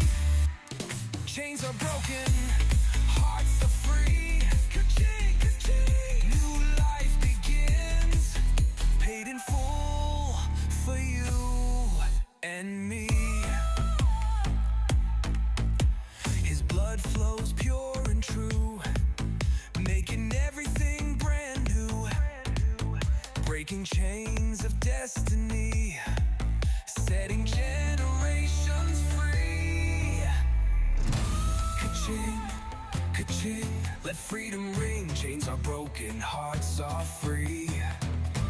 Ka-ching, ka-ching, new life begins, paid in full for you and me.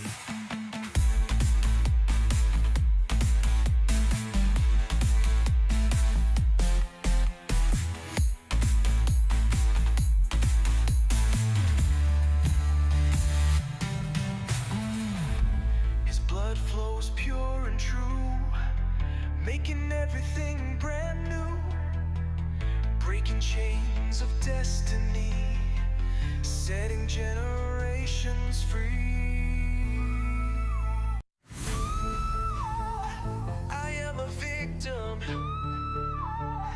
of my DNA, passed down on me to stay. Looks like gonna have to pay. See the doctor, he asked me the same. Who in the blood are we gonna blame?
flows pure and true, making everything brand new, breaking chains of destiny, setting generations free.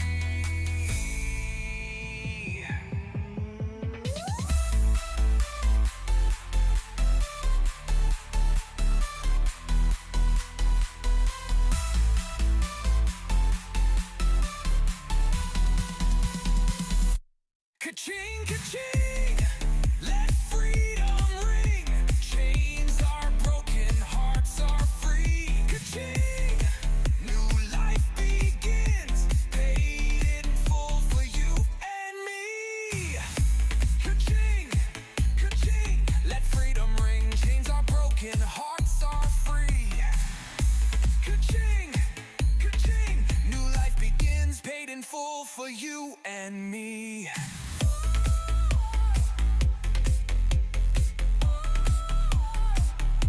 Ka-ching, ka-ching, let freedom ring. Chains are broken, hearts are free. Ka-ching, ka-ching, new life begins, paid in full for you and me. His blood flows pure and true, making everything brand new, breaking chains of destiny, setting generations free. Ka-ching, ka-ching, let freedom ring. Chains are broken, hearts are free. Ka-ching, ka-ching, new life begins, paid in full for you and me.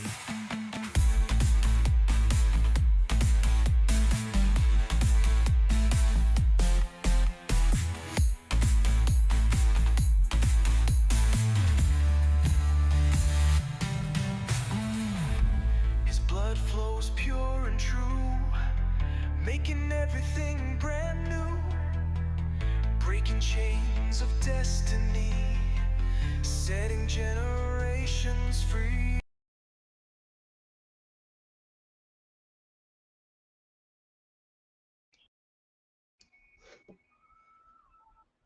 All right. You get enough of that one? Anyway, there you go. That's really cool. I got a comment on here. Nicole comments. I think this is probably the best. This is going to be. Uh, this is a really slick way of getting both versions in there, and I think I think I agree. He says I like version one, which was the other song, not the one we just played, as a praise song. I like version two as a song in a movie soundtrack, which is a yeah. That's that's that's good. Yeah. So somebody else want to comment about that? Maybe have the same thought. They're both kind of good. They both have their own uh, what individual creativity, right? Yeah. This is kind of hard to it's kind of hard to just separate them out and say I don't like that one, but they both speak in so many different ways. Since the first version is the praise version, which is the other version. The one I just played is the second version, what she's saying, soundtrack movie. So anybody else got any comments about that? And Angela says she likes it. She likes it. She's not saying which one yet. Because it's hard to tell. Sometimes it's just hard to know, right? And yeah, it really is hard to know sometimes. So if you'd like to, you know, contact me and and text. I don't talk on the phone much, hardly ever. But if you'd like to text me, you can do that right there, 214-505-8719, and I will text you back with information, whatever you need. And there you go. So, all right, one thing I want to talk about tonight is everything that's going on with the Joni situation. I want to talk about that just for a moment, if you guys don't mind, if you haven't got any questions going on. The Joni situation is, it's still going. It's still cooking pretty good. Uh, here's the biggest thing that's kind of come out that was good for me, that kind of healed me a little bit, because they have a lady who worked for them who was been well, not an executive, but a director, somebody who really ran things. Somebody was important, and they accidentally found out that Marcus was having an affair. Right, Marcus Lamb.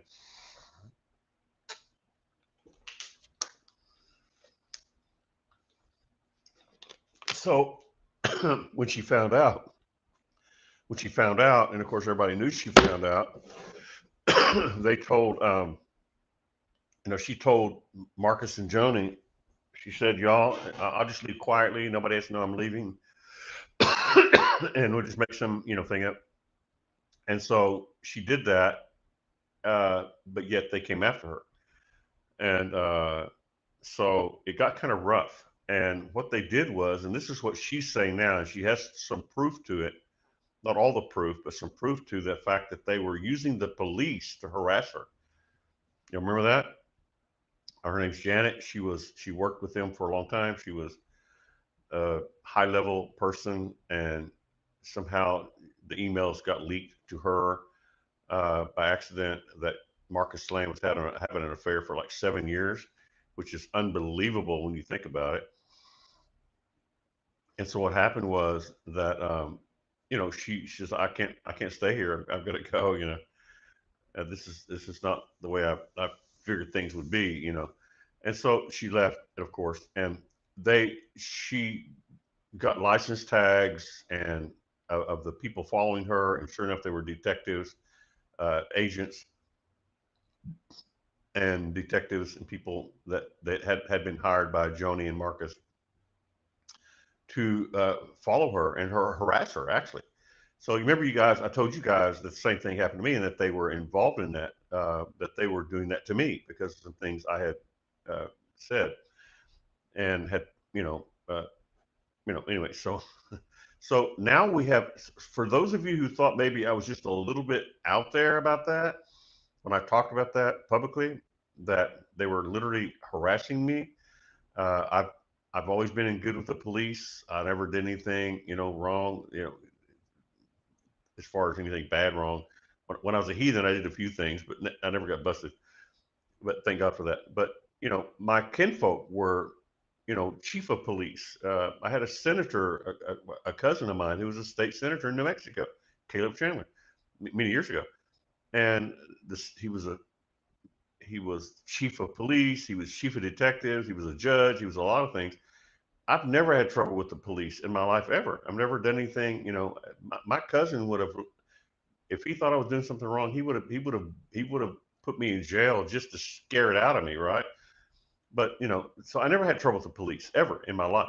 And so same thing with her. They talk about how that she had never had tickets, and all of a sudden she's getting tickets, just crazy stuff, looted, just out of the blue, and harassment, pure harassment from Marcus and Joni because they had those license tags. Like I said, the people that were following her checked out, and sure enough, they were hired employees and detectives watching her. And so, really interesting that she confirmed a lot of the things that I have told you guys about that happened to me with them, and also with the, using other people, and they kind of all work together. If they're a part of the big club, I should say, um, then if they're part of the big club, then they all work together to try to take you down and try to mess with, try to intimidate you. And as you guys know, I've talked about that with you guys many times, and told you things that have happened, and and it's kind of hard to believe, but it actually happened exactly the way I told you, and then we found out, you know, uh, I wasn't exactly positive which group was doing it, but I think they were all working together, uh, because they did the same strategies that this lady is saying that they did with her, and they, you know, uh, the chief of police was one of Daystar's main, uh, the people that had shows on there on a regular basis. A big pastor, Robert Jeffers. His brother was a intermediate. No, an inter. What do you call it when you're standing in for somebody? The chief of police. He stood in for the chief of police at a time. forget what they call that exactly. I got it written down here somewhere. Anyway, Robert Jeffries, who is, a big guy, been a big Trump guy and a lot of things. He, they found out that, um, his brother, Robert Jeffers' brother, was an interim chief of police in Dallas, Texas, when all this was going on.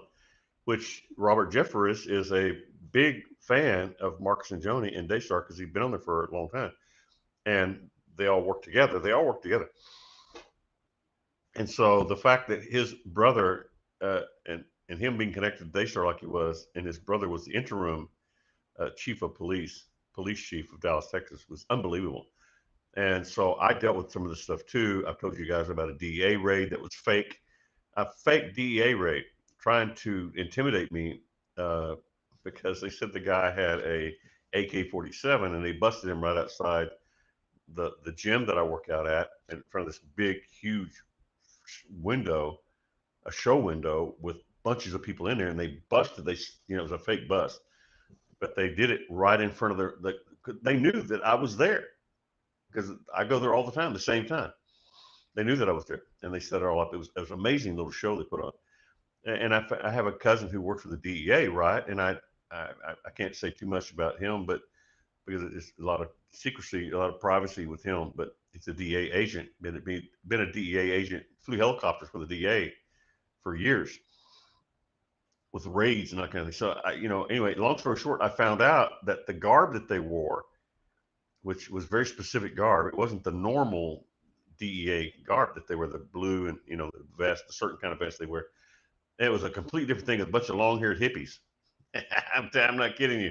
They look like a bike gang, and literally they look like a bike gang. And so this went on. They were trying to intimidate me and told me so. I told them they were trying to get rid of me, and it was really crazy, just unbelievable. And so when I told you guys that stuff, now we're getting confirmation through Janet, who went through the same thing that I went through, except not all the exact details, is exposing this whole thing, y'all. This is exposing the fact that these people get controlling, and with all their money, they use it to, if you're prophesying against them or you're doing anything that they don't like or whatever, or there's a lot of connections there that I will make later for you on this. Now that we're finding all this, now this stuff is all coming out into the open.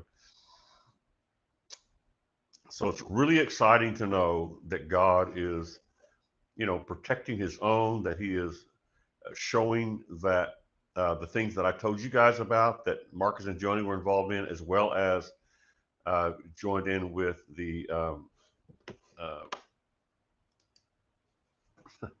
should I even bring it up? I don't even know if I should bring it up or not. Um,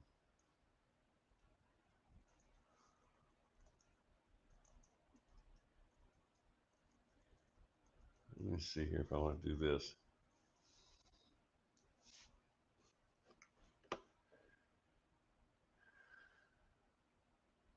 Yeah. Yeah. I brought up all this stuff, quite a while back about the Masons, the Freemasonry, and all these people. They all work together. They all work together. The police, it's a known fact that most of the police are Freemasons. Now, they may not all know what they're doing exactly. I'm not saying they're evil people, but they're Freemasons. That is pretty well a documented fact. In fact, in fact, they say that most police departments are Freemasons, right? And so when you realize that, and then the stories that I told you guys was intermingled with uh, them and Marcus and Joni and the police, which is Robert Jeffers, who's a big, big, huge pastor in Dallas, Texas, been for a long time on Fox Network all the time, big with Trump, all that, really well known. His brother was the interim chief of police in Dallas, Texas, at the time all this was going on. Yeah, and so they literally go after you. You never know what their motive is. I found out that their motive was basically intimidation, which was done pretty well. But either way, we still won that battle at interim. Thank you. I'm getting some help over here. Thank you for that. Yes. Um, hang on just a second. I'm having a little situation here. Hang on a second. I'll be right back.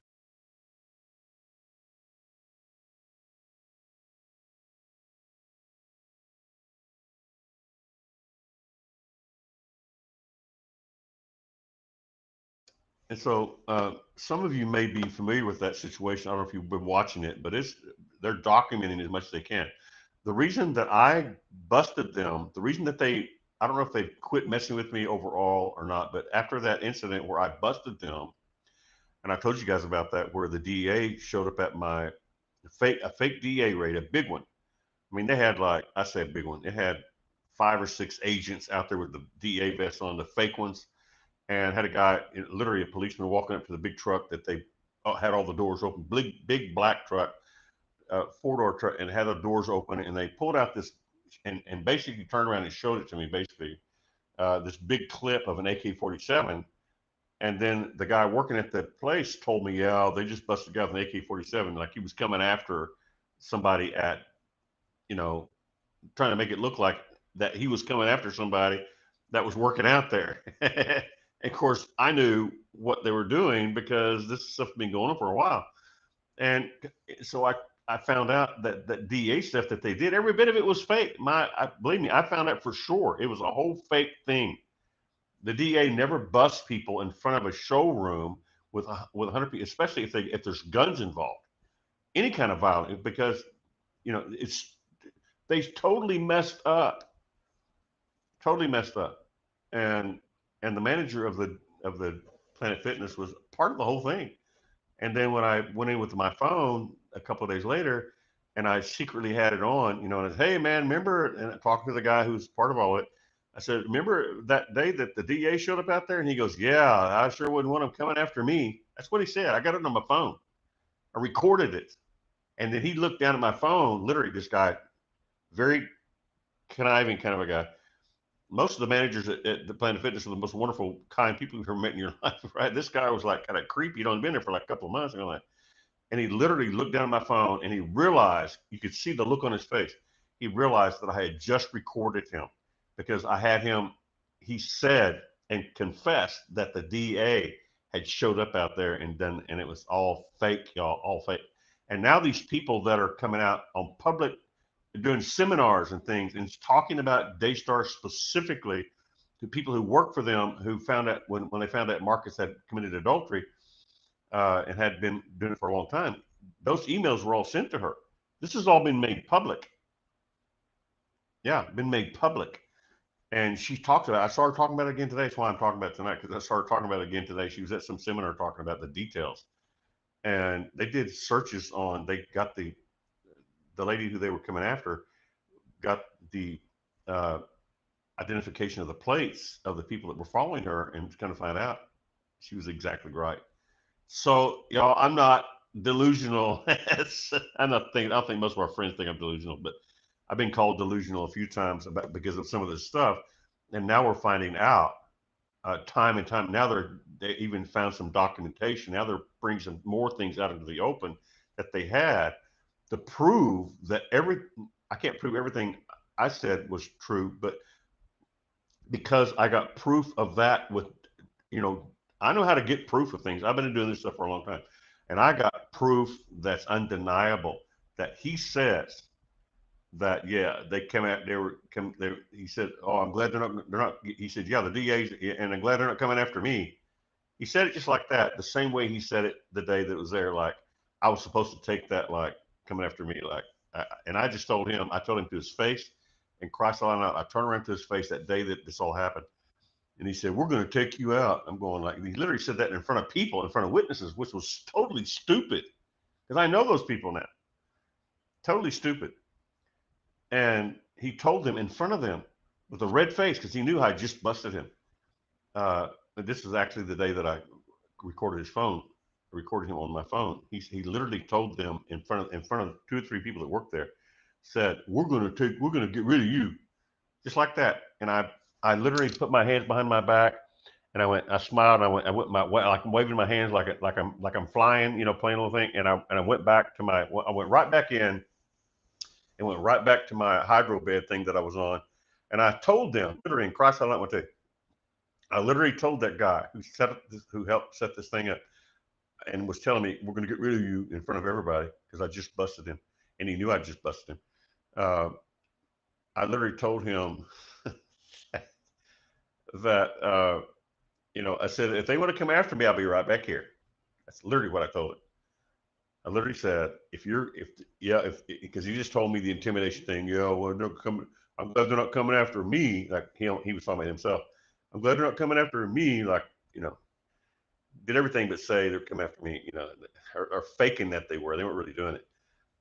And I said, well, I'll be right back here where I'm always at. Just if they want to find me, here I am. And I literally said that to him. And so it's just been crazy, y'all. Some of the stuff that's gone on it's such high level stuff. If y'all only knew, one of these days I'll be able to tell you everything, and it is quite a story. I will tell you that.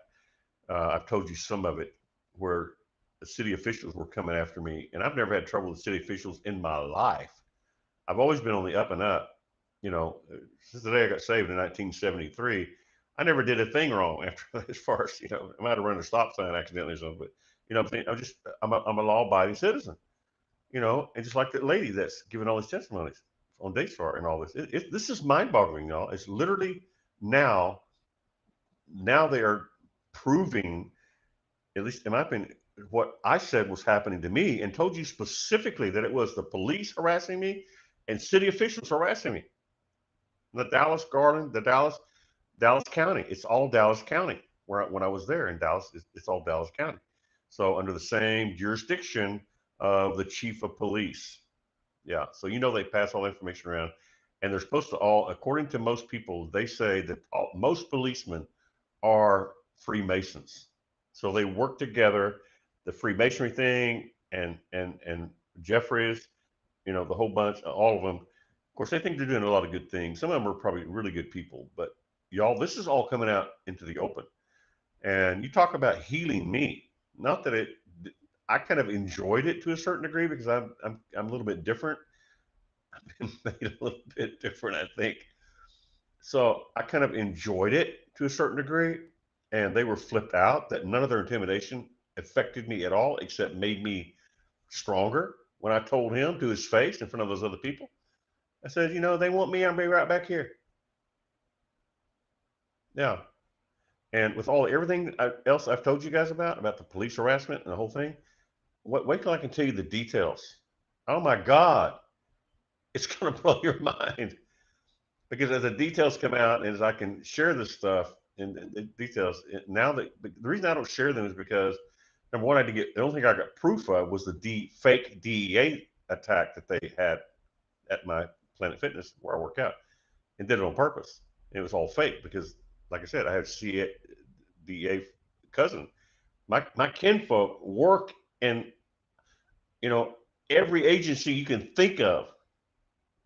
Yeah, from senators to chief of police to judges, you name it. It's in my family. So I'm very familiar with, anyway, so it doesn't matter. But this is all going to come out into the open, and you're going to be shocked to find out that it's all connected to Nathaniel. And I'm not going to explain who Nathaniel is. So for some of our new people, it doesn't really matter, but it's all connected, y'all. Every bit of this is all connected. And it is most interesting, I should say. They found out that what it really made them mad is because they couldn't intimidate me. They've been trying for several years. I mean, with some things that I now when all this stuff starts coming out in the open, and you'll see that even some of these things that happen to these other people that are coming out on television now, they say that we can't really prove this, but never had weird things like that go on before. And now all of a sudden, the police and city officials coming after them out of the blue after they broke ties with Marcus and Joni and knew private information about his adulterous affair. This thing is deep, y'all, and I'm right in the middle of that too. As strange as that may sound, those who have been with me for a long time, you know exactly what I'm saying, or mostly what I'm saying. And when I share all the details, once that they all come out and they say, well, we can't prove this and prove that, but it did happen, you know, I'll be doing the same thing. And I'll tell you the details of stuff that went on. Oh, it's just a party for sure. It's a party for sure. Once God started showing me He was with me, it became a little bit more of a party. Before that, it wasn't much of a party. 'Cause I'm trying to figure out what is going on, man. It's really strange. I've never had stuff like that happen before. I've never been paranoid, or never had conspiracy things. Now, I'm not like much of a conspiracy person, or at least in my opinion. Like I have friends who are very conspiratory minded, but I'm not much like that. But anyway, so this has been a mix of drama that has taught me some amazing things. That when God is with you, literally, who can be against you? Nobody, and I mean nobody. I've even told President Trump publicly, not to his face, literally, but I said, bro, I mean, I love you, man. I think you're born again and all that. I really do, because when I saw your face, you were, as a prophet and as a servant of God, as a person who experienced salvation, uh, a literal manifestation of salvation. I looked at his face and going, that boy, something happened to him. There's no question about it. No question at all. There was no question. You guys, I talked about it publicly, right? You remember that? Because when it happened, I was watching it and I said, no, something happened to him. When he got shot in the ear, something definitely happened to him. No question. So all that boiled up or rolled up into a Nineveh. I'm going to talk about the Nineveh thing sometime. I got some cool information on Nineveh right now that's kind of different that I've never talked about before with Trump and some things. Kind of interesting, kind of fun, but we'll save it for another time. But it's Tuesday night, and uh, so if you're listening tonight and you want to ask any questions, you can send those questions to me. I would love to answer them. Other than that, if nobody raises their hand up, I may call it. I've got a lot of things to talk about. I've got several things I want to talk about. Um, uh, yeah, I got some really cool information about some things here that I would love to share. We'll just kind of wait whenever the Lord lets me do it. Um, anyway, we've been sharing some really great revelation lately about how the secret. We even wrote a song about the Father's secret. Let's play that song, The Father's Secret, since we're kind of like hanging out together. Let's play a new song we just got. What, last week? It was just like last week. I can't remember. There's just so much going on. The Father's Secret, and this whole thing is about a revelation He gave me about the Father's secret, about Him being the only one that knows. Uh, Jesus even said, "Only my Father knows about the second coming." Yeah, the Father's secret.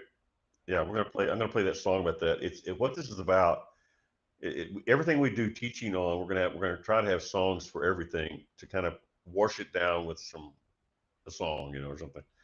But the Father's secret timing, called the Father. I named the song the Father's secret timing, which is the second coming. No one knows the second coming, Matthew 24, except the Father. Not even Jesus.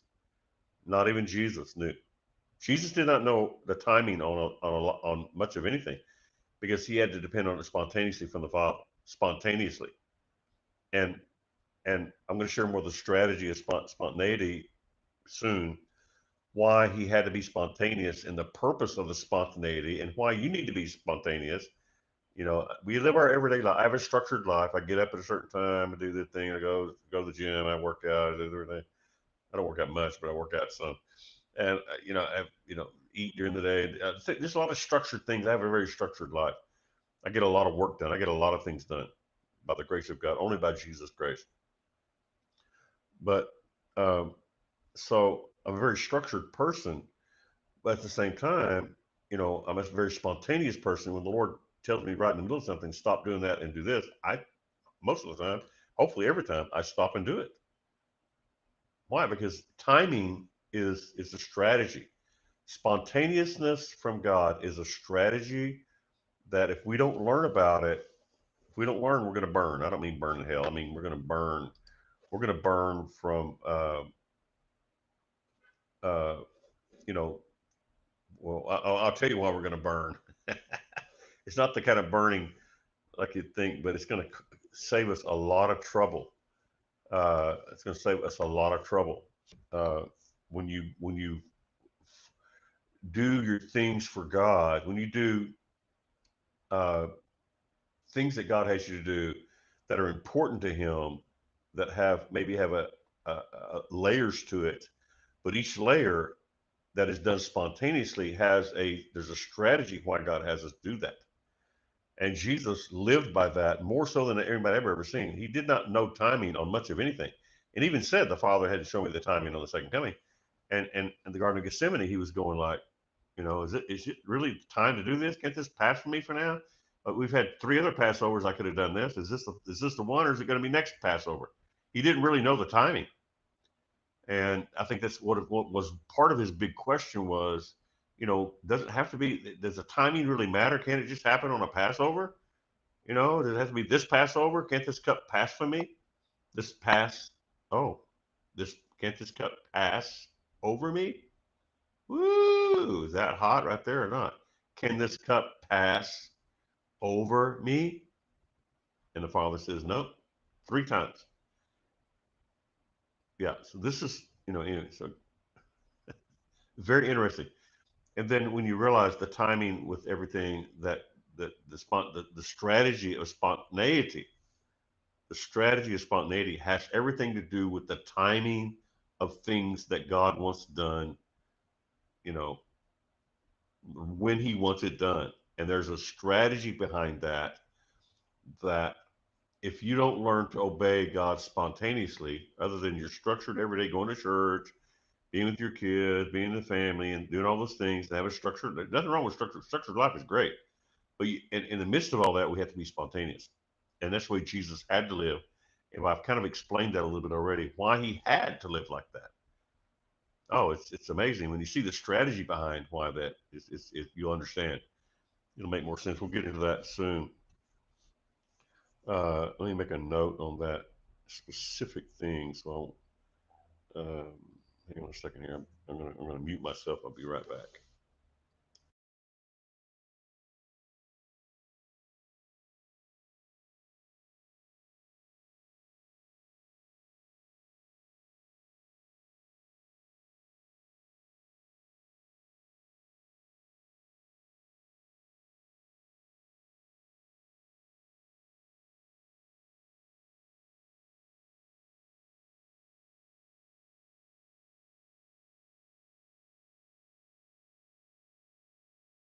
Real quick to make sure that I got that specific part of that revelation. We're going to share about that pretty soon. Uh, and when you understand how important, and one of the reasons God has chosen me, and you, whoever you are out there who feels that God has chosen you, is because one of the reasons He has chosen me is because, yeah, I have a structured life, but I'm very spontaneous. Most everything I do prophetically, and most of it is spontaneous. God will speak something, and I just say it. God will say do something, and I just do my best to do it.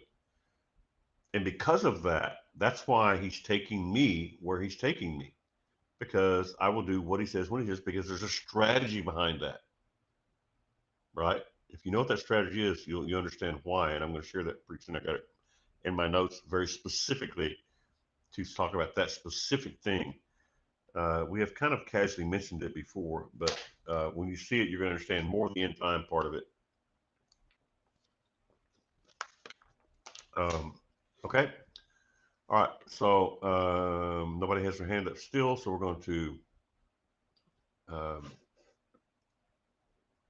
yeah, I will call it a night if nobody else wants to talk.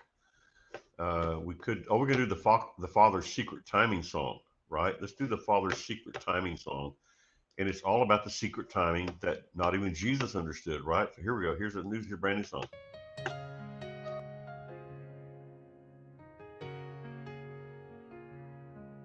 In the Father's heart, there lies a secret known to Him alone. Not angels high above the skies, not even to the Son it's shown. like Israel at Jordan shore, waiting for God's perfect hour. When giants fell and waters roared, by his timing, not our power.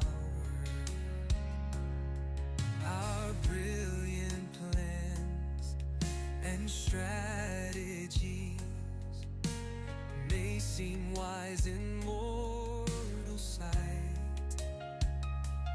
but must bow to heaven's mysteries till iniquity's cut is right. Each moment held in mystery protects the Father's sovereign way. No force can break his strategy when none can know that final day. The secret timing known by one, the perfect plan that's yet to come.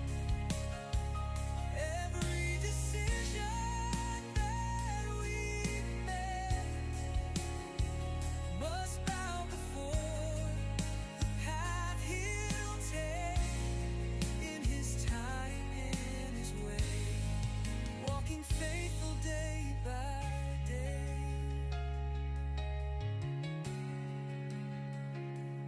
Not our wisdom, though it shine, not our timing, but divine.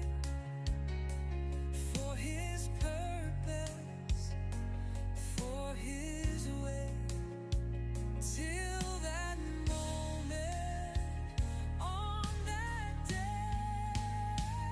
the secret timing known by one, the perfect plan that's yet to come, till that day when all will see his glory for eternity, in his time, in his way, walking faithful day by day.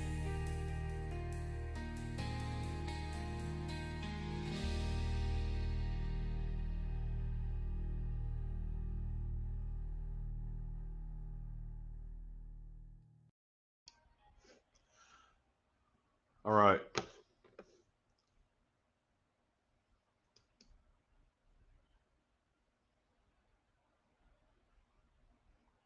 All right. Thank you for that. I got somebody with their hand up here. All right. Let's talk to Angela from South Carolina. All right. Angela, how are you doing tonight?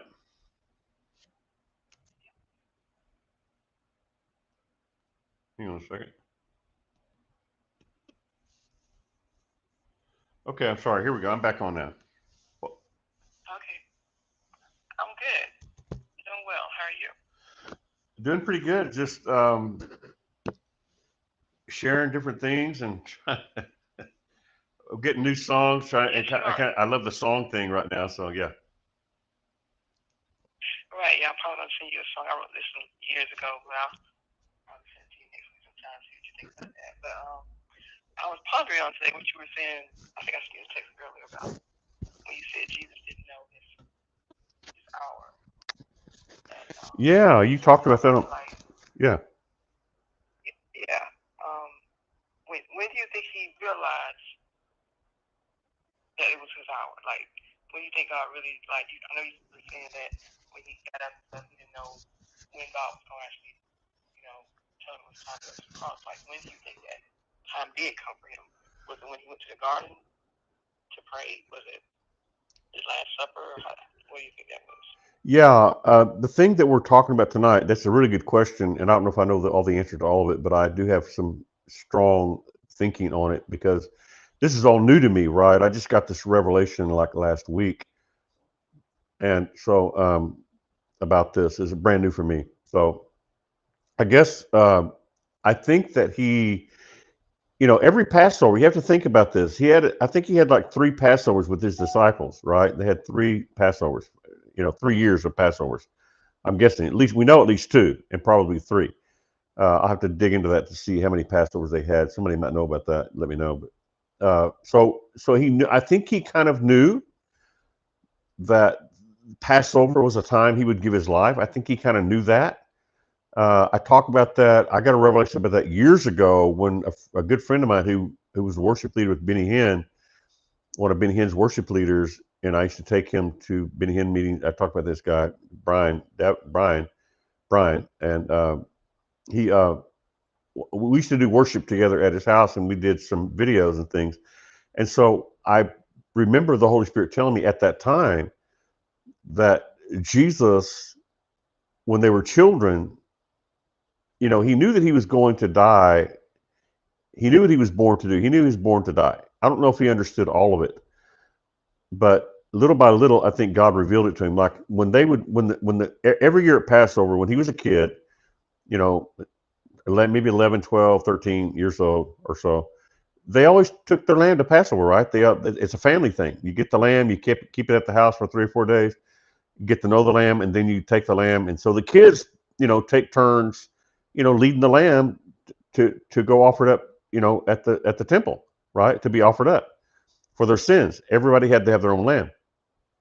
And so when they did that, I think that Jesus, this is just something I think that the Holy Spirit showed me, that on the way, it was Jesus' turn. He's 12 years old. He just got through, doing the thing about the temple, about being with his mother and Joseph said, "Where have you been, man? We've been looking for you." And he said, "Don't you know about my father's business?" I think at that time, about 12 years old, revealed that he knew that he was about his father's business at a new level at 12 years old, right?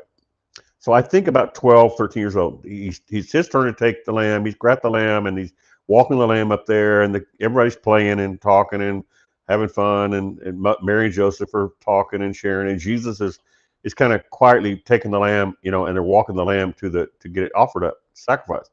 And I think that during that walk, I think during many of those walks that happened over many years, the Holy Spirit said, "Son, you know that one of these days they're going to be taking you. You're going to be the offering, right?" And I think Jesus, at a young age, kind of like going like, "Huh? I mean, I'm going to, that you're made to you've been born to give your life. That's your purpose." So I think the Holy Spirit spoke to him many times over the years, every Passover. So I think that when he got his disciples together and he's 30 something, he's 30 years old, they had their first Passover. I'm sure that he's wondering every Passover that he had with his disciples, is this the time? Is this the time? Because he didn't know the time. And so finally, the question you're asking me, and I have to kind of go back to all that to kind of lay a foundation for how I think about this and why God has led me in this particular direction to think the way I think about this, is because that he, you know, every year when he was a kid, he's walking to Passover. They do it all the time, and every time they did all the family things with Passover and all that, the Holy Spirit had many opportunities to tell Jesus, that's going to be you someday. You're gonna do that. You're going to be the one who's going to offer your life up. And so, whichever Passover, the third Passover they were having, I don't think Jesus knew that was it, because every time he was wondering, is this going to be the Passover? Is this going to be the time that I'm going to be offered up as the lamb? Is this it? So I think that what happened at the table, the communion table, before they went to the garden, it was, I don't know what all their other communion, because it doesn't say what all their other communions were on Passover, right? I don't know if there's any evidence of any other Passovers recorded. So did Jesus say that every time? Or was that the first time that he said, "This is going to be my blood, y'all"? You know what I'm saying? So was that the first time, and was God starting to reveal to him? Because we have proof of that event where Jesus was saying, "This is my body and this is my blood. I'm going to give my life for you." And Judas is going to betray me. I think that he saw the signs, Angela, but at the same time, there's many things going through his mind, in my opinion. One of them is Jesus had a lot of supernatural signs that went on with him all the time, right? They were going on with him all the time. So the father was saying, Judas is going to betray you. And he told Judas, he said, go do what you got to do it quickly. So he knew that something was up, right? Because the father was showing him spontaneously that Judas is about to betray you. So that was kind of a sign that Jesus knew that someone had to lead the priest to the lamb, and that was Judas's job. So I think that when that happened, and Judas gets up and leave, and John and Peter are saying, "Who is it that's going to betray you, Jesus? Is it us?" And then he said, "It's going to be the one who takes of the bread," right? So he knew that betrayal was a major thing because God had spoken to him about that years ago, and it's in the Bible that he would be betrayed by Judas, or someone like Judas. So I think, Angela, to answer your question, I think that as many supernatural things as Jesus had going on around him, I think that this particular thing happening with Judas was telling him it's getting really close, right? It's getting really close. And it felt like with the pressure that was on him when they went to the Garden of Gethsemane, the pressure was on him. The reason the disciples fell asleep wasn't because they were sleepy. It's because the pressure was so heavy in the garden, because God was telling Jesus, son, it's time, time, it's time, because he didn't know the time. And he was kind of telling the Father, is there any way, can this cup pass from me? Can the timing wait till later? I know Judas is doing this thing, and, but can the timing, can we do this another time? Possibly. Can this time, so in other words, you have to think about Abraham offering up Isaac. What happened with that? God says, you're going to offer up your son. Right? That's what he told him. You're going to go offer up your son. You're going to kill your son. So he takes him up there. He's going to do it. He has the knife up, and he's plunging the knife down and starting to head it toward his throat, toward his son's throat, his only begotten son's throat. And the angel says, don't do it. So what happened was the payment was made right then. God says to Abraham, you just made the payment because, you did it in your heart. I just wanted to see if you would. He said, the ram in the thicket's right over there. The payment's been made. You don't have to die. Your son does not have to die. So another thing that I think about, Angela, that's going through his mind, knowing that experience that Abraham and Isaac had, and Abraham was the father, his father, and Isaac was him, right? The offering that the father was going to offer up. So was it going to be a thing of, okay, I'm willing to do it. That's why I think the three thing is so important, because the three times of him going through that, not my will, but thy will be done, was the process, I think, of, is God going to change his mind? And he's going to say, but Jesus was saying to him, just like Abraham was saying, just like Isaac was saying, I'm willing to do this, Father. I'm going to do this. And he got the knife and he plunged it into, getting ready to plunge it to the throat. And all of a sudden God says, don't, because he had to be willing to do it, and literally had to do it and then be stopped from doing it to know that it was done. So was that happening? Was he thinking about that? Was he thinking, as long as the price is paid, do I really have to go through all this? Can it just be like Isaac, where officially the Bible says officially that it was paid for? You see what I'm saying? So I think that there was an intermingling of thought processes going through him, with the pressure, with him fixing it, knowing that when he goes through that, they're gonna beat the living daylights out of him. They're gonna all but kill him with pain and suffering. And even though he's willing to do it, it was kind of like a big thing. So I think the pressure and the Isaac and Abraham thing, and not knowing the exact timing for sure, that I think all that balled it together. Just said something. Do what? Right. Like when Abraham was going to take Isaac up to the mountains, Isaac didn't know that he was about to be sacrificed. Kind of like you're saying Jesus didn't know he was about to be sacrificed. And Isaac asked his father, "Where's the lamb?" And Abraham said, "Well, God will provide." So he didn't know that he was going to be a sacrifice. Isaac, Yeah, his, you know. and we have to think about this for a second. That's a really good example you're bringing up, because think about this. He started asking questions about halfway up, right? Isaac, Father, Mm-hmm. because he'd been through many sacrifices.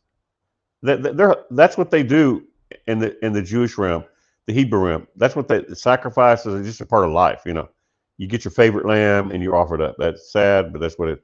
So Isaac is going like, Dad. I mean, they've been through this many, many, many times. So he's thinking, it, there's no lamb, Dad.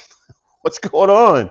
So he started suspecting by the way that he knew his daddy very well. Him and his daddy were very close. Abraham poured his life into him and loved him deeply. You know how grandfather, especially grandfather style people. I'm a grandfather now. The children thing is, I mean, everybody's your baby.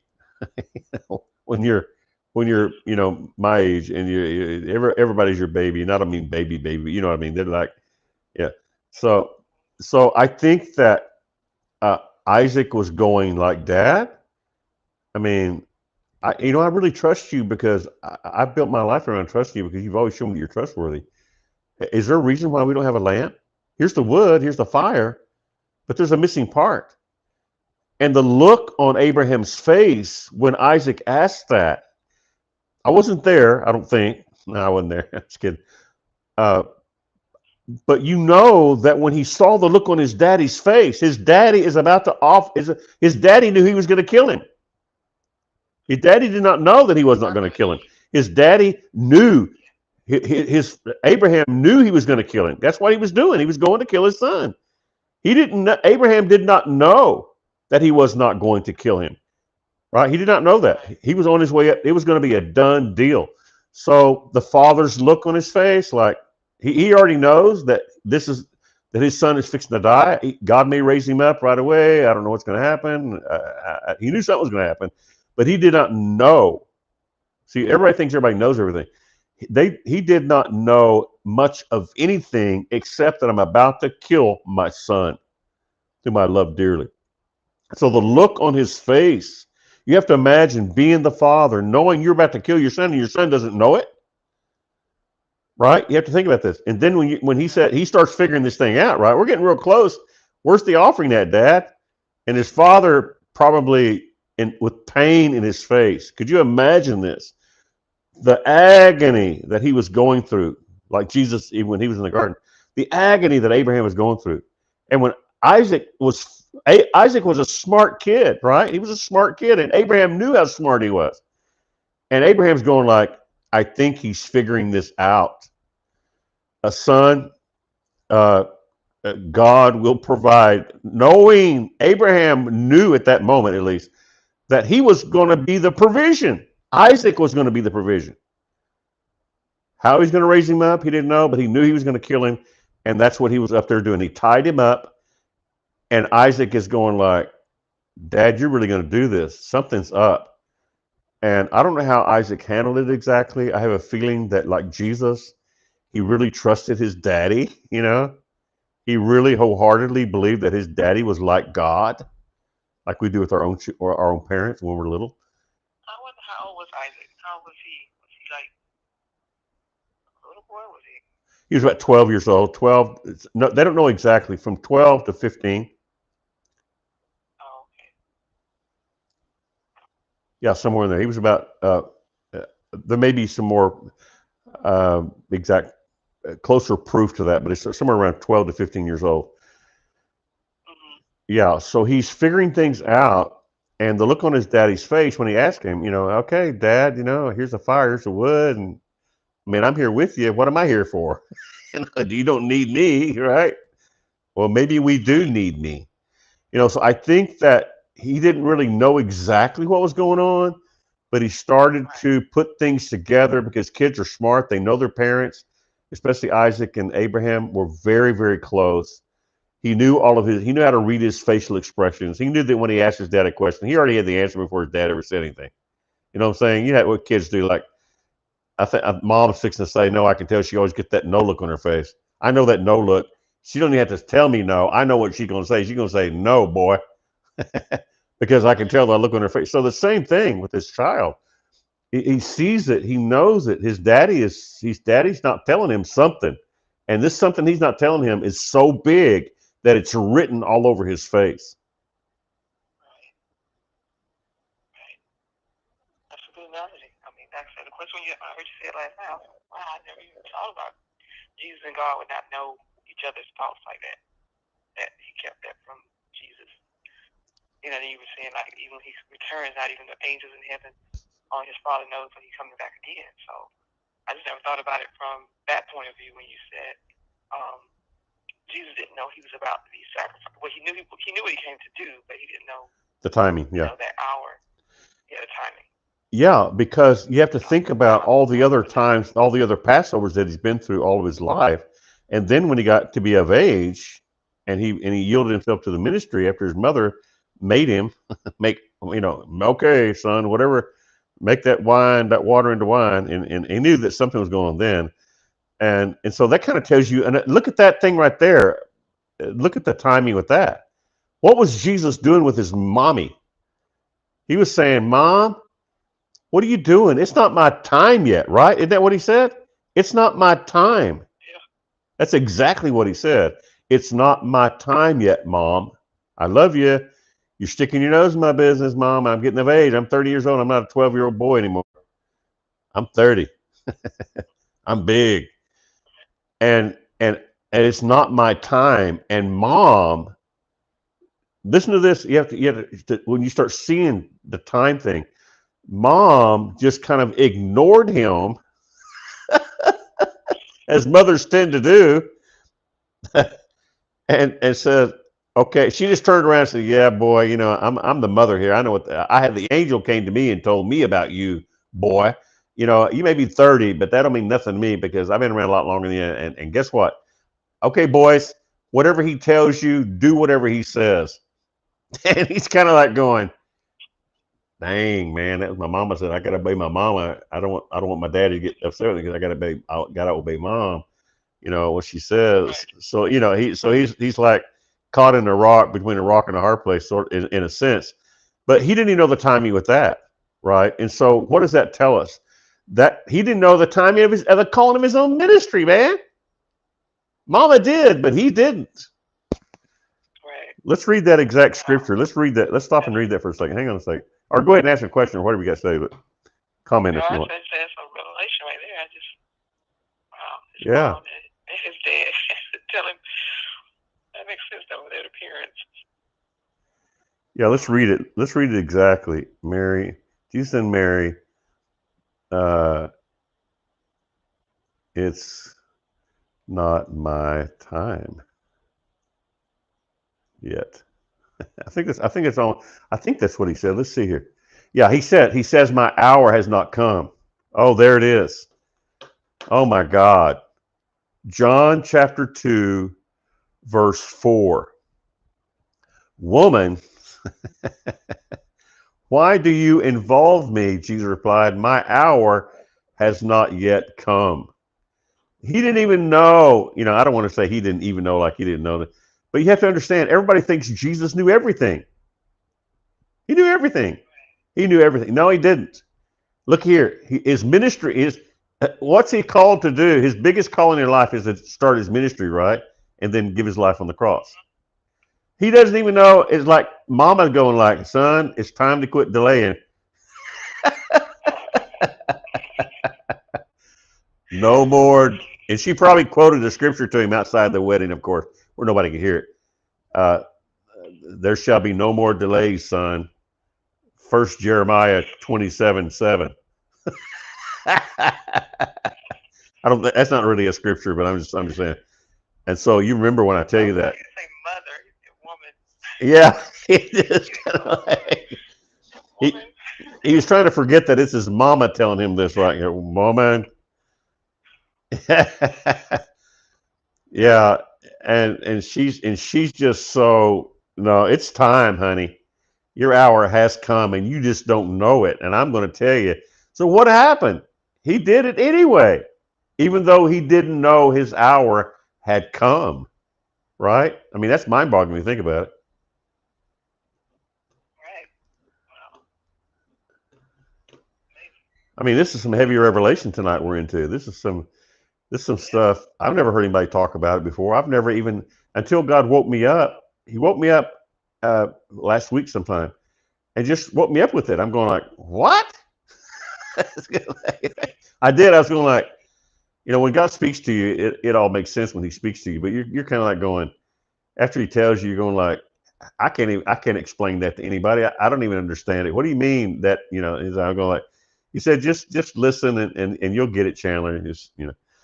So anyway, so when I tried to start sharing it on the show, the only thing I could come up with was a device that had the word of the Lord in there that only nobody could know what it was. The timing and you have to run everything through that before you do anything. You know, administered uh, administered the Holy Spirit. Especially fivefold ministry people who deal with the governing of Jesus. We got to run everything through the second time. And does He want us to start a new ministry? Does He want us to? What does He want us to do? Because we don't know, man. If you don't know the timing of the second coming, there's a lot of things you're going to mess up right before the second coming. You just try to get a building program going, like, yeah, that's going to work. It'll get halfway done, and the Lord say, okay, I told you not to do this. You did it anyway. Just stop everything because we got to go to Jerusalem now. We got to go to Israel. I'm going like, what? What about the building? He said, I never told you to do that, man. You didn't run it through my end time timing thing, boy. Going like, okay, sorry. But you know what I mean? It's like, so when I woke up with that, Angela, it was mind boggling. I just kind of I went, Yeah, it is. it's mind boggling. I mean, it blew my mind. Yeah, mine too. I say because we were taught so much that God and Jesus, they're the same, and it's like you said, Jesus know everything. Just I thought, that's where my thinking was too. And to hear that, I was like, wow, I never thought about that. Never crossed my mind to. That's why I gave it to you, I guess. I'm just like, wow, he didn't know. Him and God, he talked to his Father all the time, but that part of the relationship he kept from him till like I say, his hour. He didn't know the appointed exact date. Just like he said, when he comes back again, no man knows the hour but my Father. So yeah, Yeah, it's really big. It's bigger than I thought it was. I mean, I have to say, I would have never thought it'd be this big until God woke me up and said, okay, you ready for a new adventure? You going to climb a new mountain today? I'm going like, I don't know, man. I'm busy writing songs. You think you're like, you been writing a lot of songs. yeah, I'm A lot of busy. songs. Yeah, I'm yeah, feeling. it's good though. I like the one that you played, the one with the DNA thing. That's very interesting. And the Father song, they're very beautiful. Oh, thank Beautiful you. lyrics. When the cozy and all those are, very nice. Thank you very much. Yeah, thank you Yeah. very much. Well, I have a lot of help. The lyrics, I'll just go ahead and tell everybody the lyrics on both songs were 50% mine and 50% AI's. Like, Okay. yeah, three sets of those, three. I call them paragraph, three. Uh, so what I do, and it's not always like that. Sometimes the whole song is I write the whole song, right? And I've talked about this before. This is not a new thing. I've talked about this before, but the last two songs that we did, uh, the Jesus Train, the Jesus Train one. I really like that one. I listen to that one a lot. I just got it yesterday, I think. I listen to it a lot. But the Jesus Train is so cool because it's kind of a fun thing about get on the Jesus train. It's a worship place, and those words, those first uh, half of that, the first half of that song, literally the first half of it, I wrote the whole thing, right? AI, I ran it through AI, and AI didn't change any of it. He liked it, I guess, or something. I don't know. Because I give AI the right to give me his opinion because he's very smart. Right. I give him the right to give. I'll put in there, okay, I'm typing everything. I'm not talking to him. I'm typing everything. And say, okay, AI, I have a new song here, and here's the lyrics that I have. You can go ahead and do your little thing with it, whatever you think. And so, literally, that's what I tell him. I tell him, whatever it is, that he can just, I'm asking for your help. I may not like your help. I tell him I may not like your help, but if I do, you'll know about it. And if you don't, you'll know about that too. That's literally what I tell him. Oh, wait a second. And so the words to that, the first, we're just going to talk about this for a minute. Okay, let's just drop the heavy stuff for a minute and talk about songs. Let me get my glasses on so I can read this. I'm going to read to you the lyrics, and I'm going to tell you what lyrics were mine, which lyrics were AI's that I agreed to. I didn't have to agree to them. I could have changed them all, but I like them. So if I like AI's lyrics, I just leave them. And he has some pretty good stuff. Okay. So here's the first on this song. Uh, it's just a small time girl. I love this stuff. Oh yeah. Just a small time girl living in a Billy Joe. rough old world. Took the Jesus train in the midnight hour, going anywhere. Going anywhere. I wrote that. That I wrote every word of that. Uh, Good. That's yeah, really good. just a small time guy. I don't know where to fly. Got on the Jesus train in my darkest hour. I wrote that. A worshiper in a worship room, looking round at sounds that boomed. In other words, the music, the worship music. People looking up and all around, like looking up to God as they worship and then looking all around for someone to worship with on the Jesus train. So that I wrote that. That's my lyrics, right?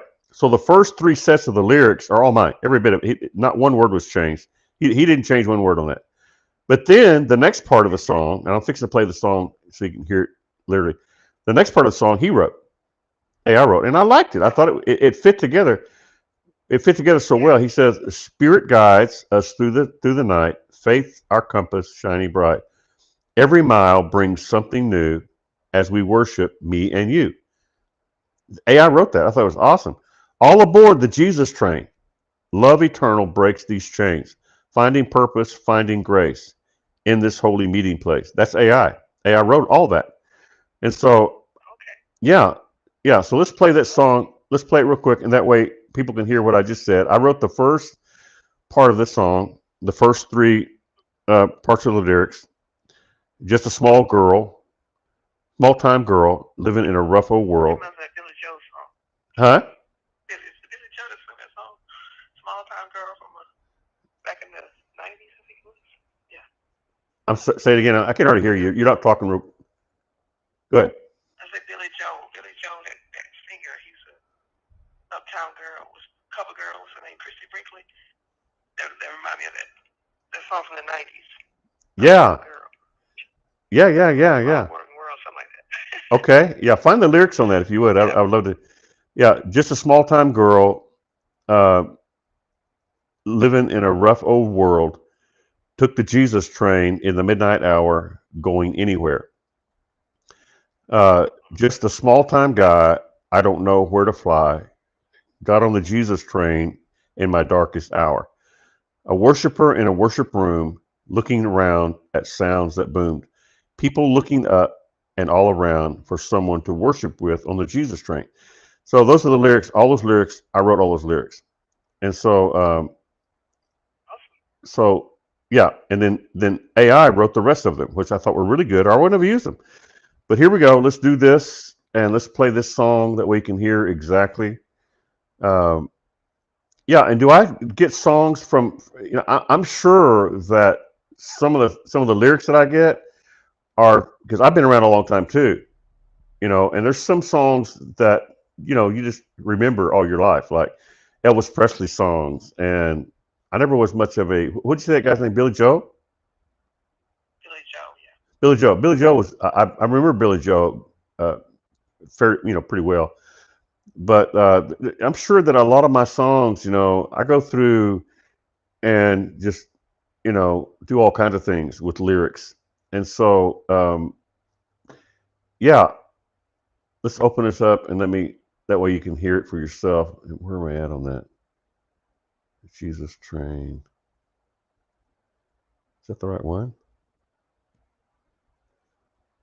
That is not the right one. Hang on a second. I got the wrong one fixing to go up.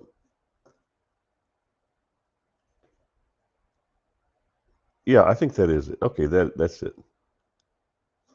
It is 39. I got so many of them. I get so many of them I can't keep up with them.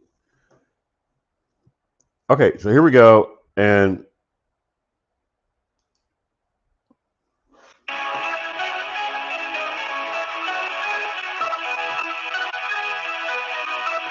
Just a small time girl living in a rough old world.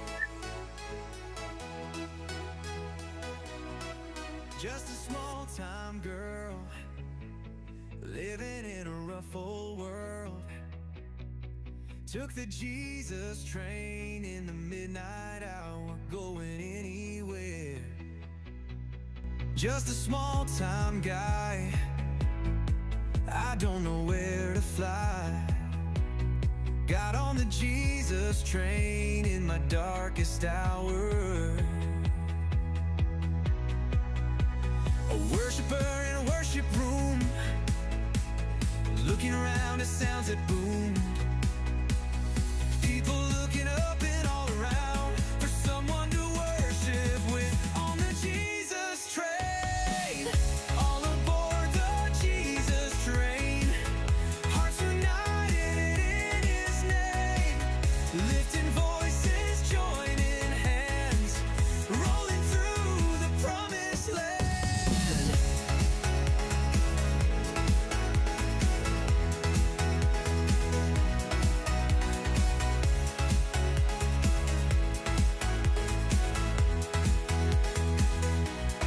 Spirit guides us through the night. Faith's our compass, shining bright. Every mile brings something new as we worship, me and you. All aboard the Jesus train, love eternal breaks these chains. Finding purpose, finding grace in this holy meeting place.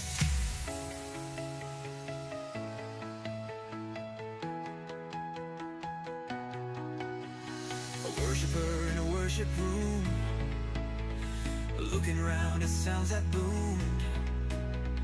People looking up and all around for someone to worship with. On the Jesus train, all aboard the Jesus train. Hearts united in His name, lifting voices, joining hands, rolling through the promised land. All aboard the Jesus train, love eternal breaks these chains. Finding purpose, finding grace in this holy meeting place.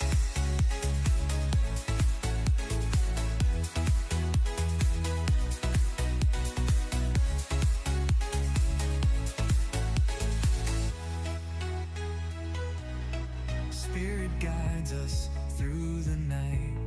Face our compass, shining bright. Every mile brings something new as we worship, me and you.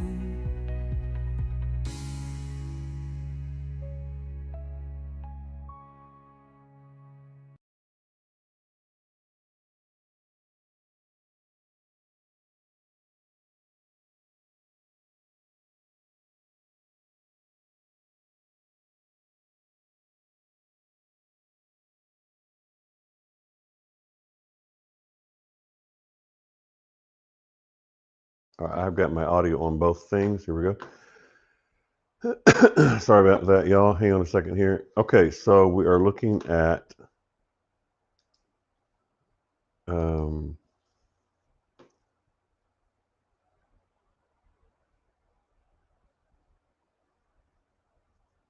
Hang on just a second. I can't hear you. Wait, I think I need to turn you back on. Hang on a second here. Okay, I think I get you back on. I forgot I had to turn you back on after the song. Okay, so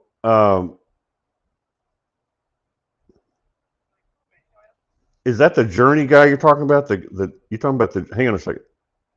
Okay, now I got you back. You talking about the guy from Journey? Is that Billy Joel?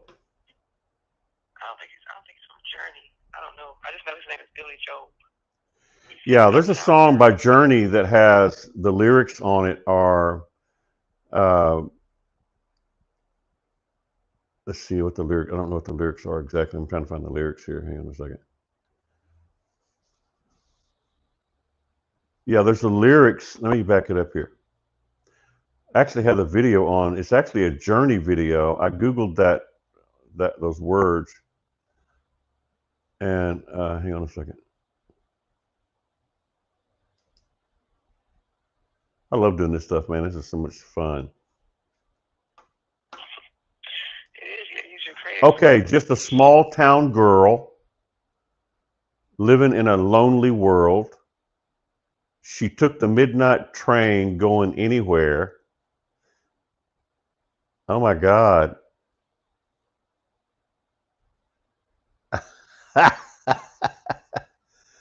So that's the song, I heard those, I know I've read those words somewhere.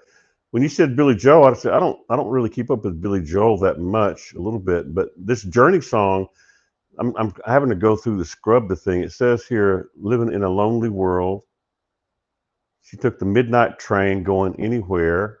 Just a city boy born and raised in Houston. He took the midnight train. I'm trying to get the. He took the midnight train going anywhere. Why don't I just Google the lyrics on this? It's not showing me. Okay, a singer in a smoky room, a smell of wine and cheap perfume. This is the lyrics. For a smile, they can share the night. It goes on and on and on. Strangers waiting up and down the boulevard, their shadows searching in the night. This is literally the lyrics here. Streetlights, people living just to find emotion, hiding somewhere in the night. Uh, Working hard to get my fill. Everybody wants a thrill. Paying this. I hope y'all don't mind me talking about this song. This is like a Journey song. Journey, Journey. Don't stop believing. And Yeah, I've heard that one. yeah, so this one you're talking about? No. Okay. It's Billy Joe is he plays the piano a lot, but he was married to that model Christy Brinkley, and he sings the song Uptown Girl. He's living in her like a hidden world. He's put in Billy Joe Okay. Uptown Girl. You'll see exactly. Okay, hang on a second. Billy Joel, Joel. And what do I put in there? A big time girl. What'd you say it was? Uptown Girl. Uptown Girl. Uptown Girl. I love this. I love this spontaneous stuff, man. Okay, let's go here. Billy Joel, Uptown Girl. It's called Uptown Girl. So this it's different than the other one I just read, right? That one was Journey. This one is. I think so, yeah. Let me just do the lyric. I'm just gonna look at the lyrics on those. Lyrics to Lyrics. Lyrics to what is it called? Uptown Girl. Uptown Girl. Uptown Girl. Uptown Girl. Billy Joel. There we go. Uptown Girl. Okay, there's the lyrics to that, and then let's look at this. Uptown Girl lyrics. Okay, Uptown Girl, she's been living in her uptown world. I bet she's never had a backstreet guy. I bet her mama never told her why. I'm going to try for an uptown girl. The chorus is Uptown Girl, she's been living in a white bread world. As long as anyone with hot blood can. And now she's looking for a downtown man. That's what I am. I can't believe we're reading lyrics from these guys. We could do anything here on PGN because I'm the boss under Jesus, right? When she knows, this is the bridge. This when she knows what she wants for her time, and when she wakes up and makes up her mind, she'll see I'm not so tough just because I'm in love with an uptown girl. I've seen her in my uptown world. That does it kind of sounds a lot alike, doesn't it? I mean, as far as the guy and the Well, girl thing, and that may have been where in my mind where I was going with that. I seem like I remember that song. it was a very popular song back in the Yeah, and 30s. maybe Bill Joe was the guy that I listened to on that. I don't know, but yeah, the words to our song are very similar to that in the very beginning because I'm putting it in a small time girl. So the words are different, but they're kind of the same in a way. Let me read it again. Let's just document this thing while we're at it. Uh, that way we can, yeah, because this is about called the Jesus Train. Just a small time girl living in a rough old world. Took the Jesus train in the midnight hour, going anywhere. That's a lot like that first song, really, than this one. The Journey song By the Journey. said going Yeah, you listened to anywhere. that one too. Yeah, because the Journey one said going anywhere. Yeah, Right, did it? Did I just read that a while ago? yeah. I think I just read that, and it's the same. It's the same exact, or not exact, but it's very much like, Similar. yeah, very similar because it's like a. I'm trying to get back to that. I don't even know what the name of the lyrics to. Oh, okay, I got it right here. Okay, let me just do the lyrics thing again. Lyrics to. They're so similar. Those two songs are so similar. I thought they were the same thing. Yeah, yeah, they are. Yeah, I mean, this is really interesting. Don't stop believing. The name of this song, this one here, is "Don't Stop Believing," is the name of it. I got the lyrics for that right now. Here we go. All right, we got the lyrics for this. Let's just talk about this. This is a completely. We just did the Billy Joel song. The Billy Joel song. Uh, I just read that. I think I read the lyrics from Uptown Girl. Uptown Girl. She's been living in an uptown world. I bet she's never been had a backstreet guy. I bet her mama never told her why. I'm going to try an uptown. And the chorus goes in, Uptown Girl. She's been living in a white bread world. That's a pretty popular thing right there. It looks like. So let's go here and now this other song says it's a completely different song. Billy Joe's song called Uptown Girl, and now we have one called Don't Stop Believing by Journey, Journey, 1981, which is I'd gotten saved before that, so I don't know how I would know that song, but still, just a small town girl living in a lonely world. She took the midnight train going anywhere. Girl, that's like it. Just a city boy born and raised in South Detroit. He took the midnight train going anywhere. A singer in a smoky room, a smell of wine and cheap perfume. For a smile, they can share the night. It goes on and on and on. Strangers waiting up and down the boulevard, their shadows searching in the night. And it goes on down. It talks about it's really a lot of lyrics with that. Don't stop believing, hold on to you, that feeling, streetlights, people. So this is kind of like a song about uh, don't stop believing you're going to find that girl, I guess, right? I guess. That's what it sounds like. I don't. I remember you don't stop believing. I remember this. I hear the lyric part. I don't know the actual lines to that song, but I do remember the lyric. Don't stop believing. Don't stop believing. Something like that. Okay. I don't know the rest of it, but I remember that. Yeah. Well, I was raised in all this stuff, back in the '80s, and I always loved music, So, hey, this looks this looks really interesting. Except this other one's called Uptown Girl. So they kind of changed the word. So I wonder which song came out first. Let's see which one came out first because he Yeah. he could have heard that song. That's 1983. I Okay, think there's probably maybe Journey did. Journey came up with the first one, and then Uptown Girl was Billy Joe found in 1983, called An Innocent Man, Okay. inspired by Frankie Valli's Ragdoll. It's huh? I thought it was in the 90s or something. So it's 83. Okay. 83 is what it says. It says I'm reading it right here in front of me. It says 83. So Billy Joel came up with a very similar song called Uptown Girl, right? That's what it looks like. 1983 is what it says. And then the other one, Stop Believing. I'm more familiar with that one. I don't really don't know. 1981, just a small town girl, and my lyrics say just a small time girl uh, living in a rough old world, and his says living in a lonely world. Took the Jesus train, and he's got the train thing. I've got another song about a train um, that I wrote when I first started about because I used to ride trains when I was a kid, and I have this real thing about trains. And That's no sound the song you just did. That song you just did. I think it'd be cool if you could, I don't know if you could edit everything, but if you could have a sound of a locomotive starting the song off and then you go into your song. Like when it first comes on, we have the sound just the train, like it's on the tracks. that And is an then excellent go into idea. That's an excellent idea. I'll let you do that. I never even thought about that. I probably could edit that in there.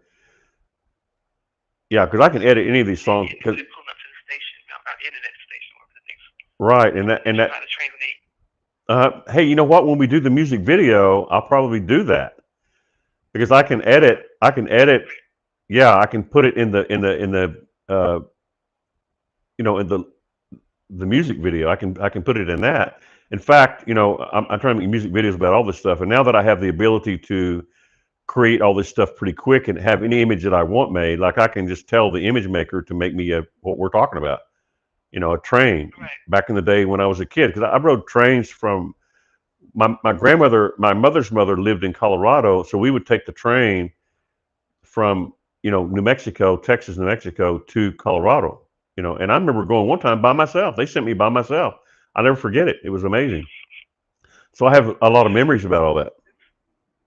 Yeah. Wow. Like I said, one of the songs that I wrote when I first started, one of the songs that I wrote was about a train. It was about where's that song at? Let's try to find that song.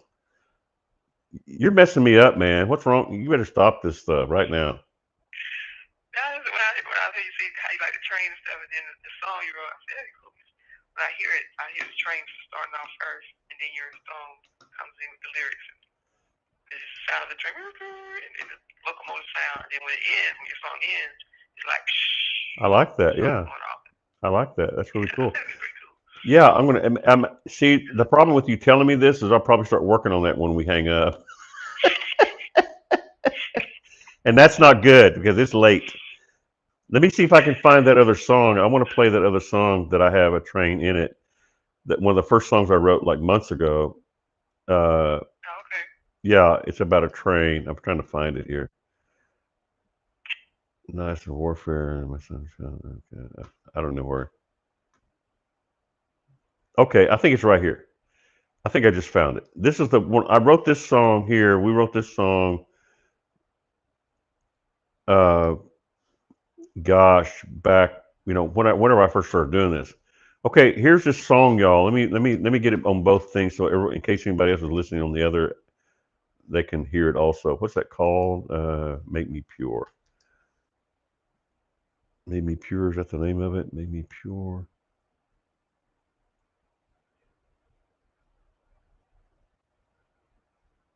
Okay, I'm gonna find it. I got too many songs. I can't get rid of any of them. Since I get rid of one, I'll move it out. I have to bring it back because I want to play it.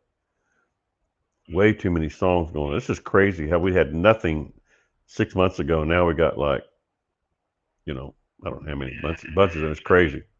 Unbelievable. Okay, I'm in the shadows.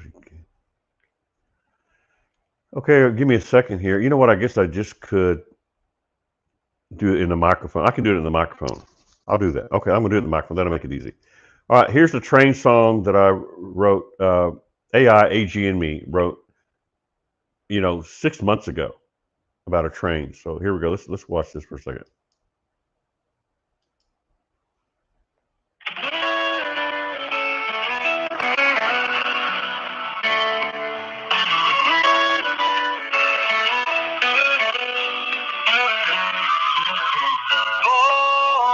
still, I'm on my journey new.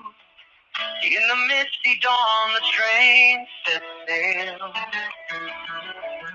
Through rolling hills and valleys wide,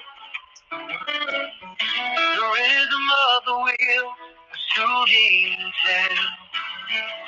In this journey we'll confide a brand new resolute heart, never to break.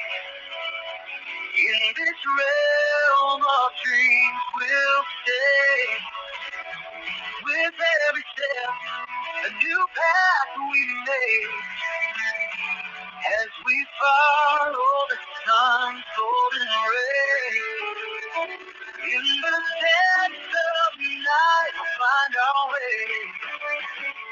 In this world he made me pure and true.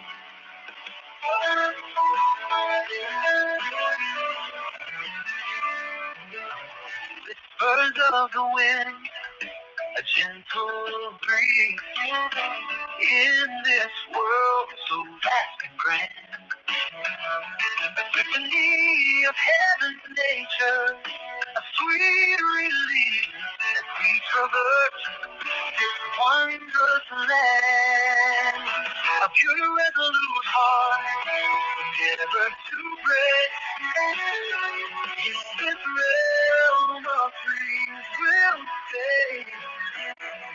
With every step, a new path we make. As we follow the sun's golden rays. In the depths of night we'll find our way. In this world, he's made me so pure and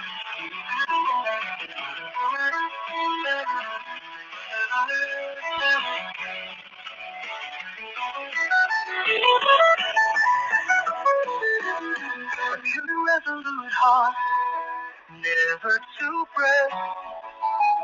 In this realm of dreams we'll stay. With every step, a new path we make. As we follow the sun's golden rays. In the depths of night we find our way. In this world he's made me so pure and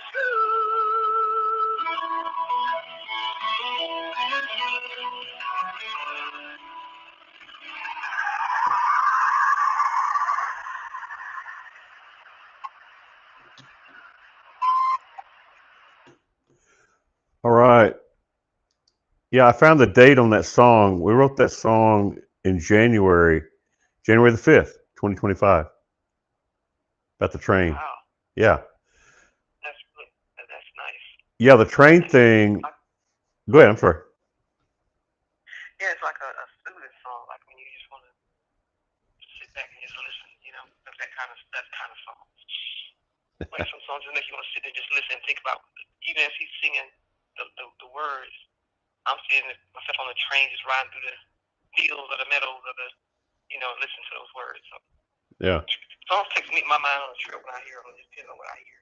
So that's why I say that. But it's very like a soothing kind of song. Yeah. Soothing rhythm. Yeah, that was we did that in January, and yeah, that was one of the first songs. I don't know how long I've been doing this exactly. I have to look at the dates, but um, I haven't kept up with the timing on all this. Writing frenzy.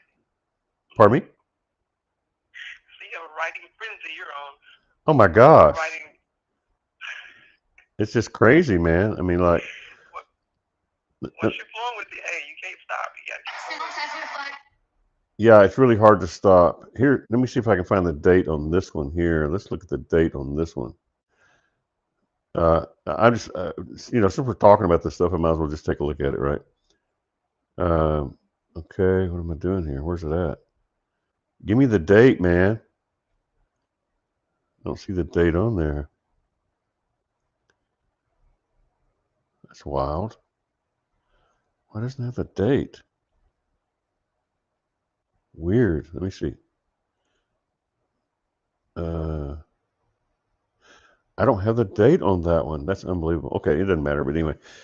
Yeah, but when we're still with Blog Talk, I know we were still doing Blog Talk, and I started doing these songs because I remember, loading them up on that. So anyway, it's been since I know January and before that. So Wow. maybe Good. November, December, something like that. We'll figure it out. But yeah, the train thing, I've had an affection for trains. These are trains that people traveled on. They were made for you traveling back when I was a kid. And in fact, they've tried to renew that. I've always loved trains. Have just always been a real affection for me because when I was a kid. So hey, Billy Joel and what's the other guy's name? Journey, the guy from Journey. Whoever wrote those songs, I don't know. But hey, I just looked like I took some of your stuff there, so you guys are gonna have to. I know AI wouldn't let me do it if the information was copyrighted. They watch all the copyright stuff. So I guess we didn't break any copyright rules with that, so that's good. It's always good. Yeah, and that song sounds that's really a familiar song. So obviously, yeah. Anyway, so cool. Is if this thing is talking about a I complete, don't think that I'm gonna have the choo choo train on the beginning of that song, so you should be good with that. yeah, it even has a train in Somebody there. I edit can't. it. Yeah, this actually even talks about. Let's see. Wait a minute. The Journey one doesn't talk about. Let me see. It's talking about train. Small time world. Looking at. Oh yeah, it does say train. She took the midnight train going anywhere. The same words I use. I mean anywhere.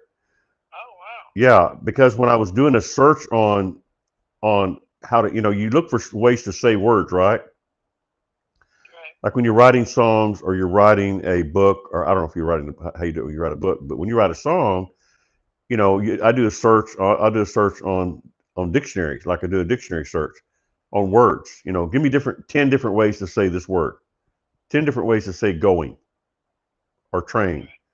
and so obviously, uh, train going anywhere, the going anywhere thing was maybe it came from that song. Who knows? I mean, it sounds like it. It sounds exactly like it actually. Uh, so anyway, it's pretty cool. But we didn't obviously when you do these things with AI and you run it through their system, they will automatically shut you down if you break a copyright thing. So obviously, what little bit we wrote there, as with their song, part of it at least, a little bit of both of them, it looks like. And I didn't know, I don't know that I've ever seen that one that I know of. Uptown Girl. I probably have heard it 100 times and just don't recognize it. But yeah, interesting. Very, very interesting. So we have a train song, and we make that video, that music video. We can do that with the with all that. That would be awesome. That's a great idea. Yeah. Yeah. It's a nice song. All of it good. I mean, yeah, like I say, you're very creative with them, and you just popping them out like it's just like hotcakes. They're good to go. So that's awesome. Yeah, the The one that creative skills are just flowing. I don't know where, I don't know how Nicole wrote her lyrics. All of our hosts, I told all of our hosts months ago when I first started doing it, I said, y'all get ready because I'm going to make all y'all going to have your own little opening song because I'm going to make them for you. And I never got around to it. I couldn't I kept thinking about it, but I could never just get around to it. And plus, I don't think they sent me any information, on how they wanted it that I remember. So finally, when Nicole sent me that I just put it to the music, and she chose that particular style of music, and it really turned out awesome. I didn't even know that style of music existed. I don't think called house music. Have you ever heard of house music? No, I hadn't never either. heard of it. I'd never heard of it. She says, "Can you put that to house music for me?" I went like, "I don't know what is house music. I didn't have a clue what it was." She It texted. does sound a little different, yeah. Yeah, it really has a good sound. In fact, the last couple of songs I did, that song I did play tonight is house music because I even text her. I said, you and Daryl Paul turned me onto this stuff actually in the very beginning. I don't use the same thing he's turned me on to, but if it hadn't been for him telling me, I would have even known this stuff existed. That's how I got into it was because Right. Daryl Paul, they're uh, they yeah, he told me about. He texted me one day. He said, "Man, have you ever heard of this stuff?" I'm going, "What stuff?" And he said, music." And I go, "No." He said, "Well, you might want to try it out." And so I did. And when I did, it changed my whole life. And so when Nicole sent me those lyrics, said, "Can you do the house song?" I'm going like, I don't know what a house song, house music is, but we did it. I found it, and I just told yeah. So anyway, we did it, and now the last couple of songs I've done, in fact, the one we're talking about tonight, uh, I did that with house music. So it kind of changed the way I did. I love that house music stuff. Wow, that's really good. Definitely everything you try. You know, It's amazing, you can yeah. all just come a long, long, long way. Do it yourself. You don't have to go into the studio. And you don't have to pay Save thousands of yourself a dollars. bunch You of pay time. a little bit of nothing for it. Right. Yeah. Yeah. That's It, better. it's well, it keeps people can't produce if they have an ability to do that. If they don't know the right people and have the money, they can't do it. You can't do it. Right. You can have all the music you want written and have it stacked up in a box in a drawer somewhere that you've had for years.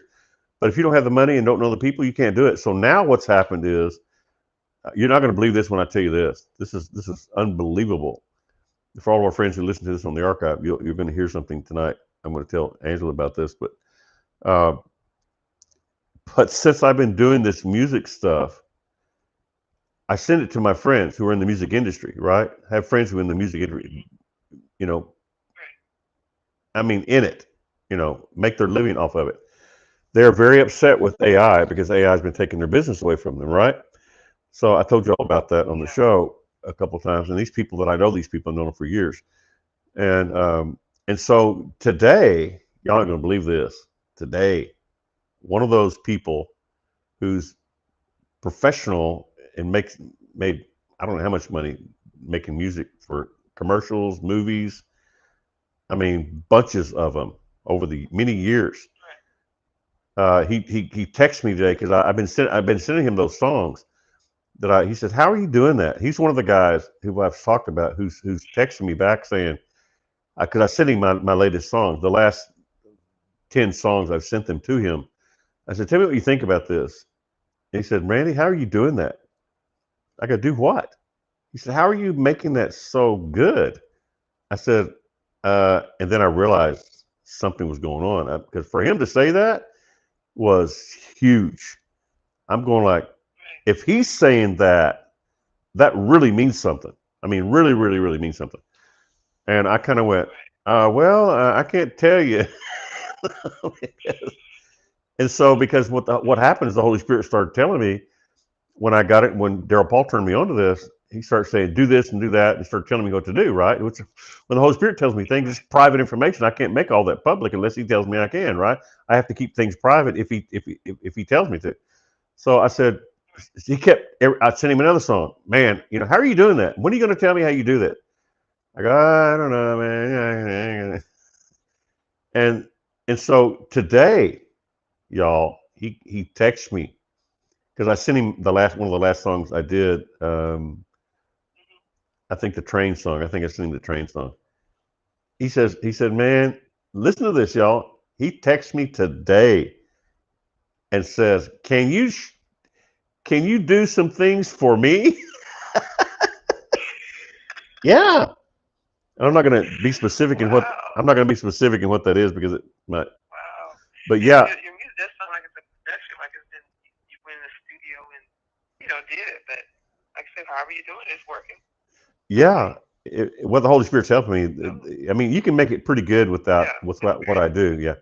Mm-hmm. Anybody can go to AI and do, make some stuff. I got people that I know. Right, but People. evidently your friend he don't know how to go. Yeah, And he's in the business. he's He's in the in the business. business. He's asking me. I've told you all Wow. about this several times on the show. How they're asking me, and I'm not fibbing or exaggerating. Wow. I'm telling you exactly. These people are, this one person specifically. He's written music in his own studio for you know all kinds of things. I'm talking about global commercials. Mm-hmm. You name it. Yeah. He even made me a commercial. He made me a commercial about 10 years ago for the prophetic show, and I didn't like it because I didn't really know what I was. He said, Randy, just trust me. It's good. He said, I do this all the time. It sounded too simple. You know, that was so complicated. It sounded too simple, and it just sounded too like corny almost. He said, just trust me. I do this for a living. I've been doing this for a living for years. And I knew he had. And I said, and I never did. I had to apologize to him years later. I said, dude, you know, I can't even find that thing. I threw it away out there. So I don't want to do with it. So this is the same guy, right? And he's telling me now, he's saying, today he sent me a text. He says, you think you can do some stuff for me? Because I won't tell him how I do it, right? I said, well, yeah. I sent him a text back today. I said, well, you know, I mean, I'm not sure because he was asking me a specific question about drums and different things. And I said to him, literally, I said, well, I'm not sure what you're talking about because he talks this language. He thinks I know all this stuff now. I said, I don't even know what you're talking about, but yeah, we can sure give it a shot. Just let me know. That happened today. So it kind of tells you and tells people that when you listen to the Holy Spirit to do what he says do with things, I mean, he does know what he's talking about. You know what I'm saying? Yeah. He does know He what he's does. talking about. That's amazing. Yeah, it was amazing. I was totally surprised. And for him to humble himself, humbling Yeah. himself was just to do that because they have so much, I don't mean pride in an evil way, but they have so much pride in what they do because they make a lot of money doing it, lots of money Right. doing it. And he's been doing it in his own personal studio for many, many years. So for him to ask me, can you do this for me is like asking some, you know, fancy studio with millions of dollars worth of equipment, you know, can you do this for me? And of course I'm going to do it for him if I can. I can't show him how I do it, but I will. Anyway, so there you go. Oh, you made an impression. It's like, how's he doing that? You got to Yeah, figure. That's not what it is. he's been Yeah. The he's been. Holy Spirit. hmm Yeah, he's been asking me for months. He knows I'm a prophet. I prophesied to him. I've been in many meetings with him at the guitar. He's an extremely gifted person. I mean, Mm-hmm. he's known around all over Dallas, and he's a very well known person, and you know, in the music industry. And if you get him to do your stuff, you know, you're blessed. And so it was, and we've all known that. We've gone to the same church that I went to for 10 years. I was a house prophet. That same place where I met the didn't know it, but the red heifer guy was there. That same place I talked about. It's the same church he went to. He was one of the main worship guys there. Extremely gifted. They had an amazing music program that was unbelievable because they were all friends with Benny Hinn, and so they really had music, the worship thing, big time, and their music was high quality. And so anyway, he's the guy that I'm talking about, and amazing guy. But now he's asking me, girl, this is mind-boggling. I mean, today was the first time he's been asking me for a long time how I do it. I'm You're sorry. doing such a great job. That's you can see that. So for him to, pick up on that, like I say, he's been in the profession for years, so he know good quality when he hear it. So, and you putting out some good quality stuff. So, yeah, he's want to know, hey, can he get the deal? That's like I said, humbling of him to ask you. You know. Yeah, if we weren't friends, I don't think he would have asked me. I don't think. I don't know. He might, but he has some things going on, you know, and he's saying, "Hey, man, can you help me do some of that stuff?" I'm going like, you know, I'm asking him for help. You know, we had a meeting. I told you all about this meeting I went to at the church where we met at the church about what a couple 2 3 weeks ago. I had an appointment with him. We got together at the church and we watched all the cameras and all the lighting, and we were there to look at it and to maybe even use that facility to rent the facility for our production that we're going to do. And of course, you know, the more I went along and with it and started seeing all of it and going like, you know, if I'm going to do anything with that, I'm going to go rent my own building. And I have all the cameras, I have all the lighting. Why do I want to rent something for? I just rent me a building. I need a building anyway, so I just rent me a building and do like I did before and do the production myself anytime I want to. I don't have to talk to anybody, ask anybody. Hey man, is that going to be available like this weekend? Because I need to. No, I won't be available for another couple of months. I'm going, oh God, help me, Jesus. So now, if I'm going to, so I decide if I'm going to do anything, I'm going to rent my own facility. Doesn't have to be big, but I've had one big one before, but the old studio was pretty big, Right. pretty good size. You don't have to worry about the house. I don't have to deal with It people. helps. I don't have to deal with, I have to deal with people, what I mean? I have to deal with people, but I don't have to deal with people when, can I come and do that now? No, we can't. If you have your own place and I have all my own stuff, everything, I have the Right. nice stuff, you know, good stuff. It's not like high dollar, but it's, I put my time and Quality stuff. I did pretty good. Yeah, it's pretty good quality stuff. There's a lot better quality stuff out there, but mine's good enough for what I do. It's pretty good. So yeah, I mean, I'm just like, I can't hardly believe that he's asking me about that. That was a shock. That's awesome. Yeah, it was a real compliment, a true compliment. That's the truest compliment. Asking me how I did it was a compliment. Asking me if I would do it for him was like a whole different level of compliment. Yeah. Wow. Awesome. So if I get the big head, y'all gonna have to pray for me, all right? Pray for my big fat. If y'all see my head getting fat on the video, just know that yeah, it's getting big. Pray for me, please. Pray for me. I don't think you'll get that, Randy. Well, anything's possible. I hope not. I wouldn't think so, but I've been through a lot of different things. But anything we can all fail. We can all we all make mistakes. So I'm not way beyond. I'm not beyond that at all. So um, Yeah. if I thought I was beyond that, I'd probably would prove that I'm not beyond that. If I said I was beyond that, I'm not beyond anything. Anything's possible. Right. Anything could go wrong. You could do anything wrong and mess up stuff, and and I'm very susceptible. I'm a human being. I'm strong, but yet the devil is a liar, and he's pretty good at. I know most of his wiles, a lot of them, but still, we can all fall. At least for a short time. By the grace of God, I never will, because He has kept me for many years. Thank God, I've been really blessed, really, really favored and blessed. If He had to kept me, I would just be another whatever out there preacher, probably getting busted for just being stupid or something like that. Yeah, we just busted Randy Shannon today. What for? And he's like, you know, sex and adultery. And something. No, it's just stupid stuff. Going like, man, you have to tell everybody. But yeah, anyway. So, all right. That's good, Randy. That's good. I mean, he's got a good part if you don't work with him, so you won't have no shortcuts, that's for sure. But you got a shortcut in a good way. So Yeah, we'll see what goes on with everything. I don't really project have. you don't have you.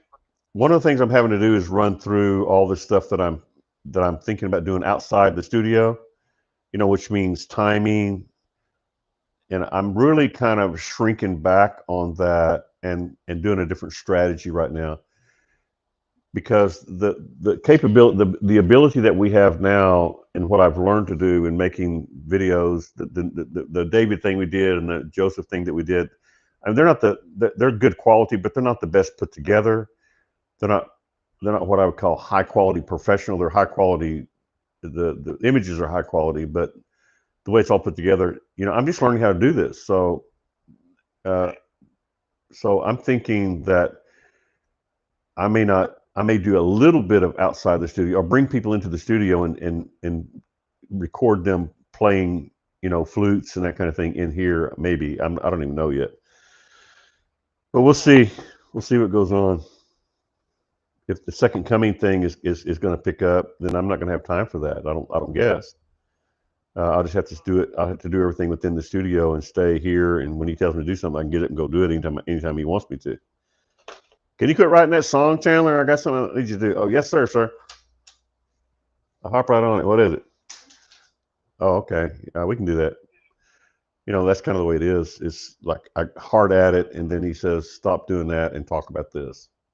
So Right. hopefully, I will be obedient in that every time, I hope.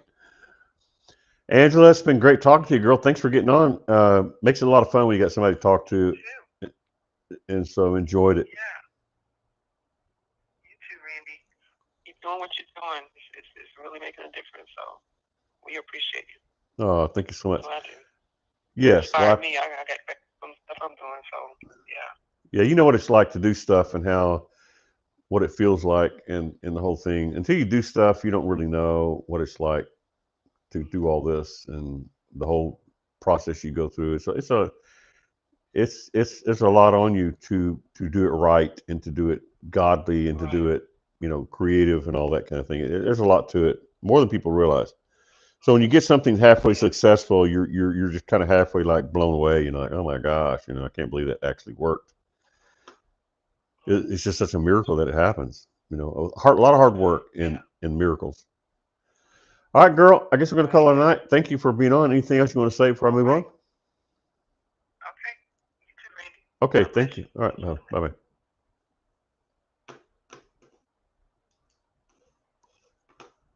All right, good night, everybody.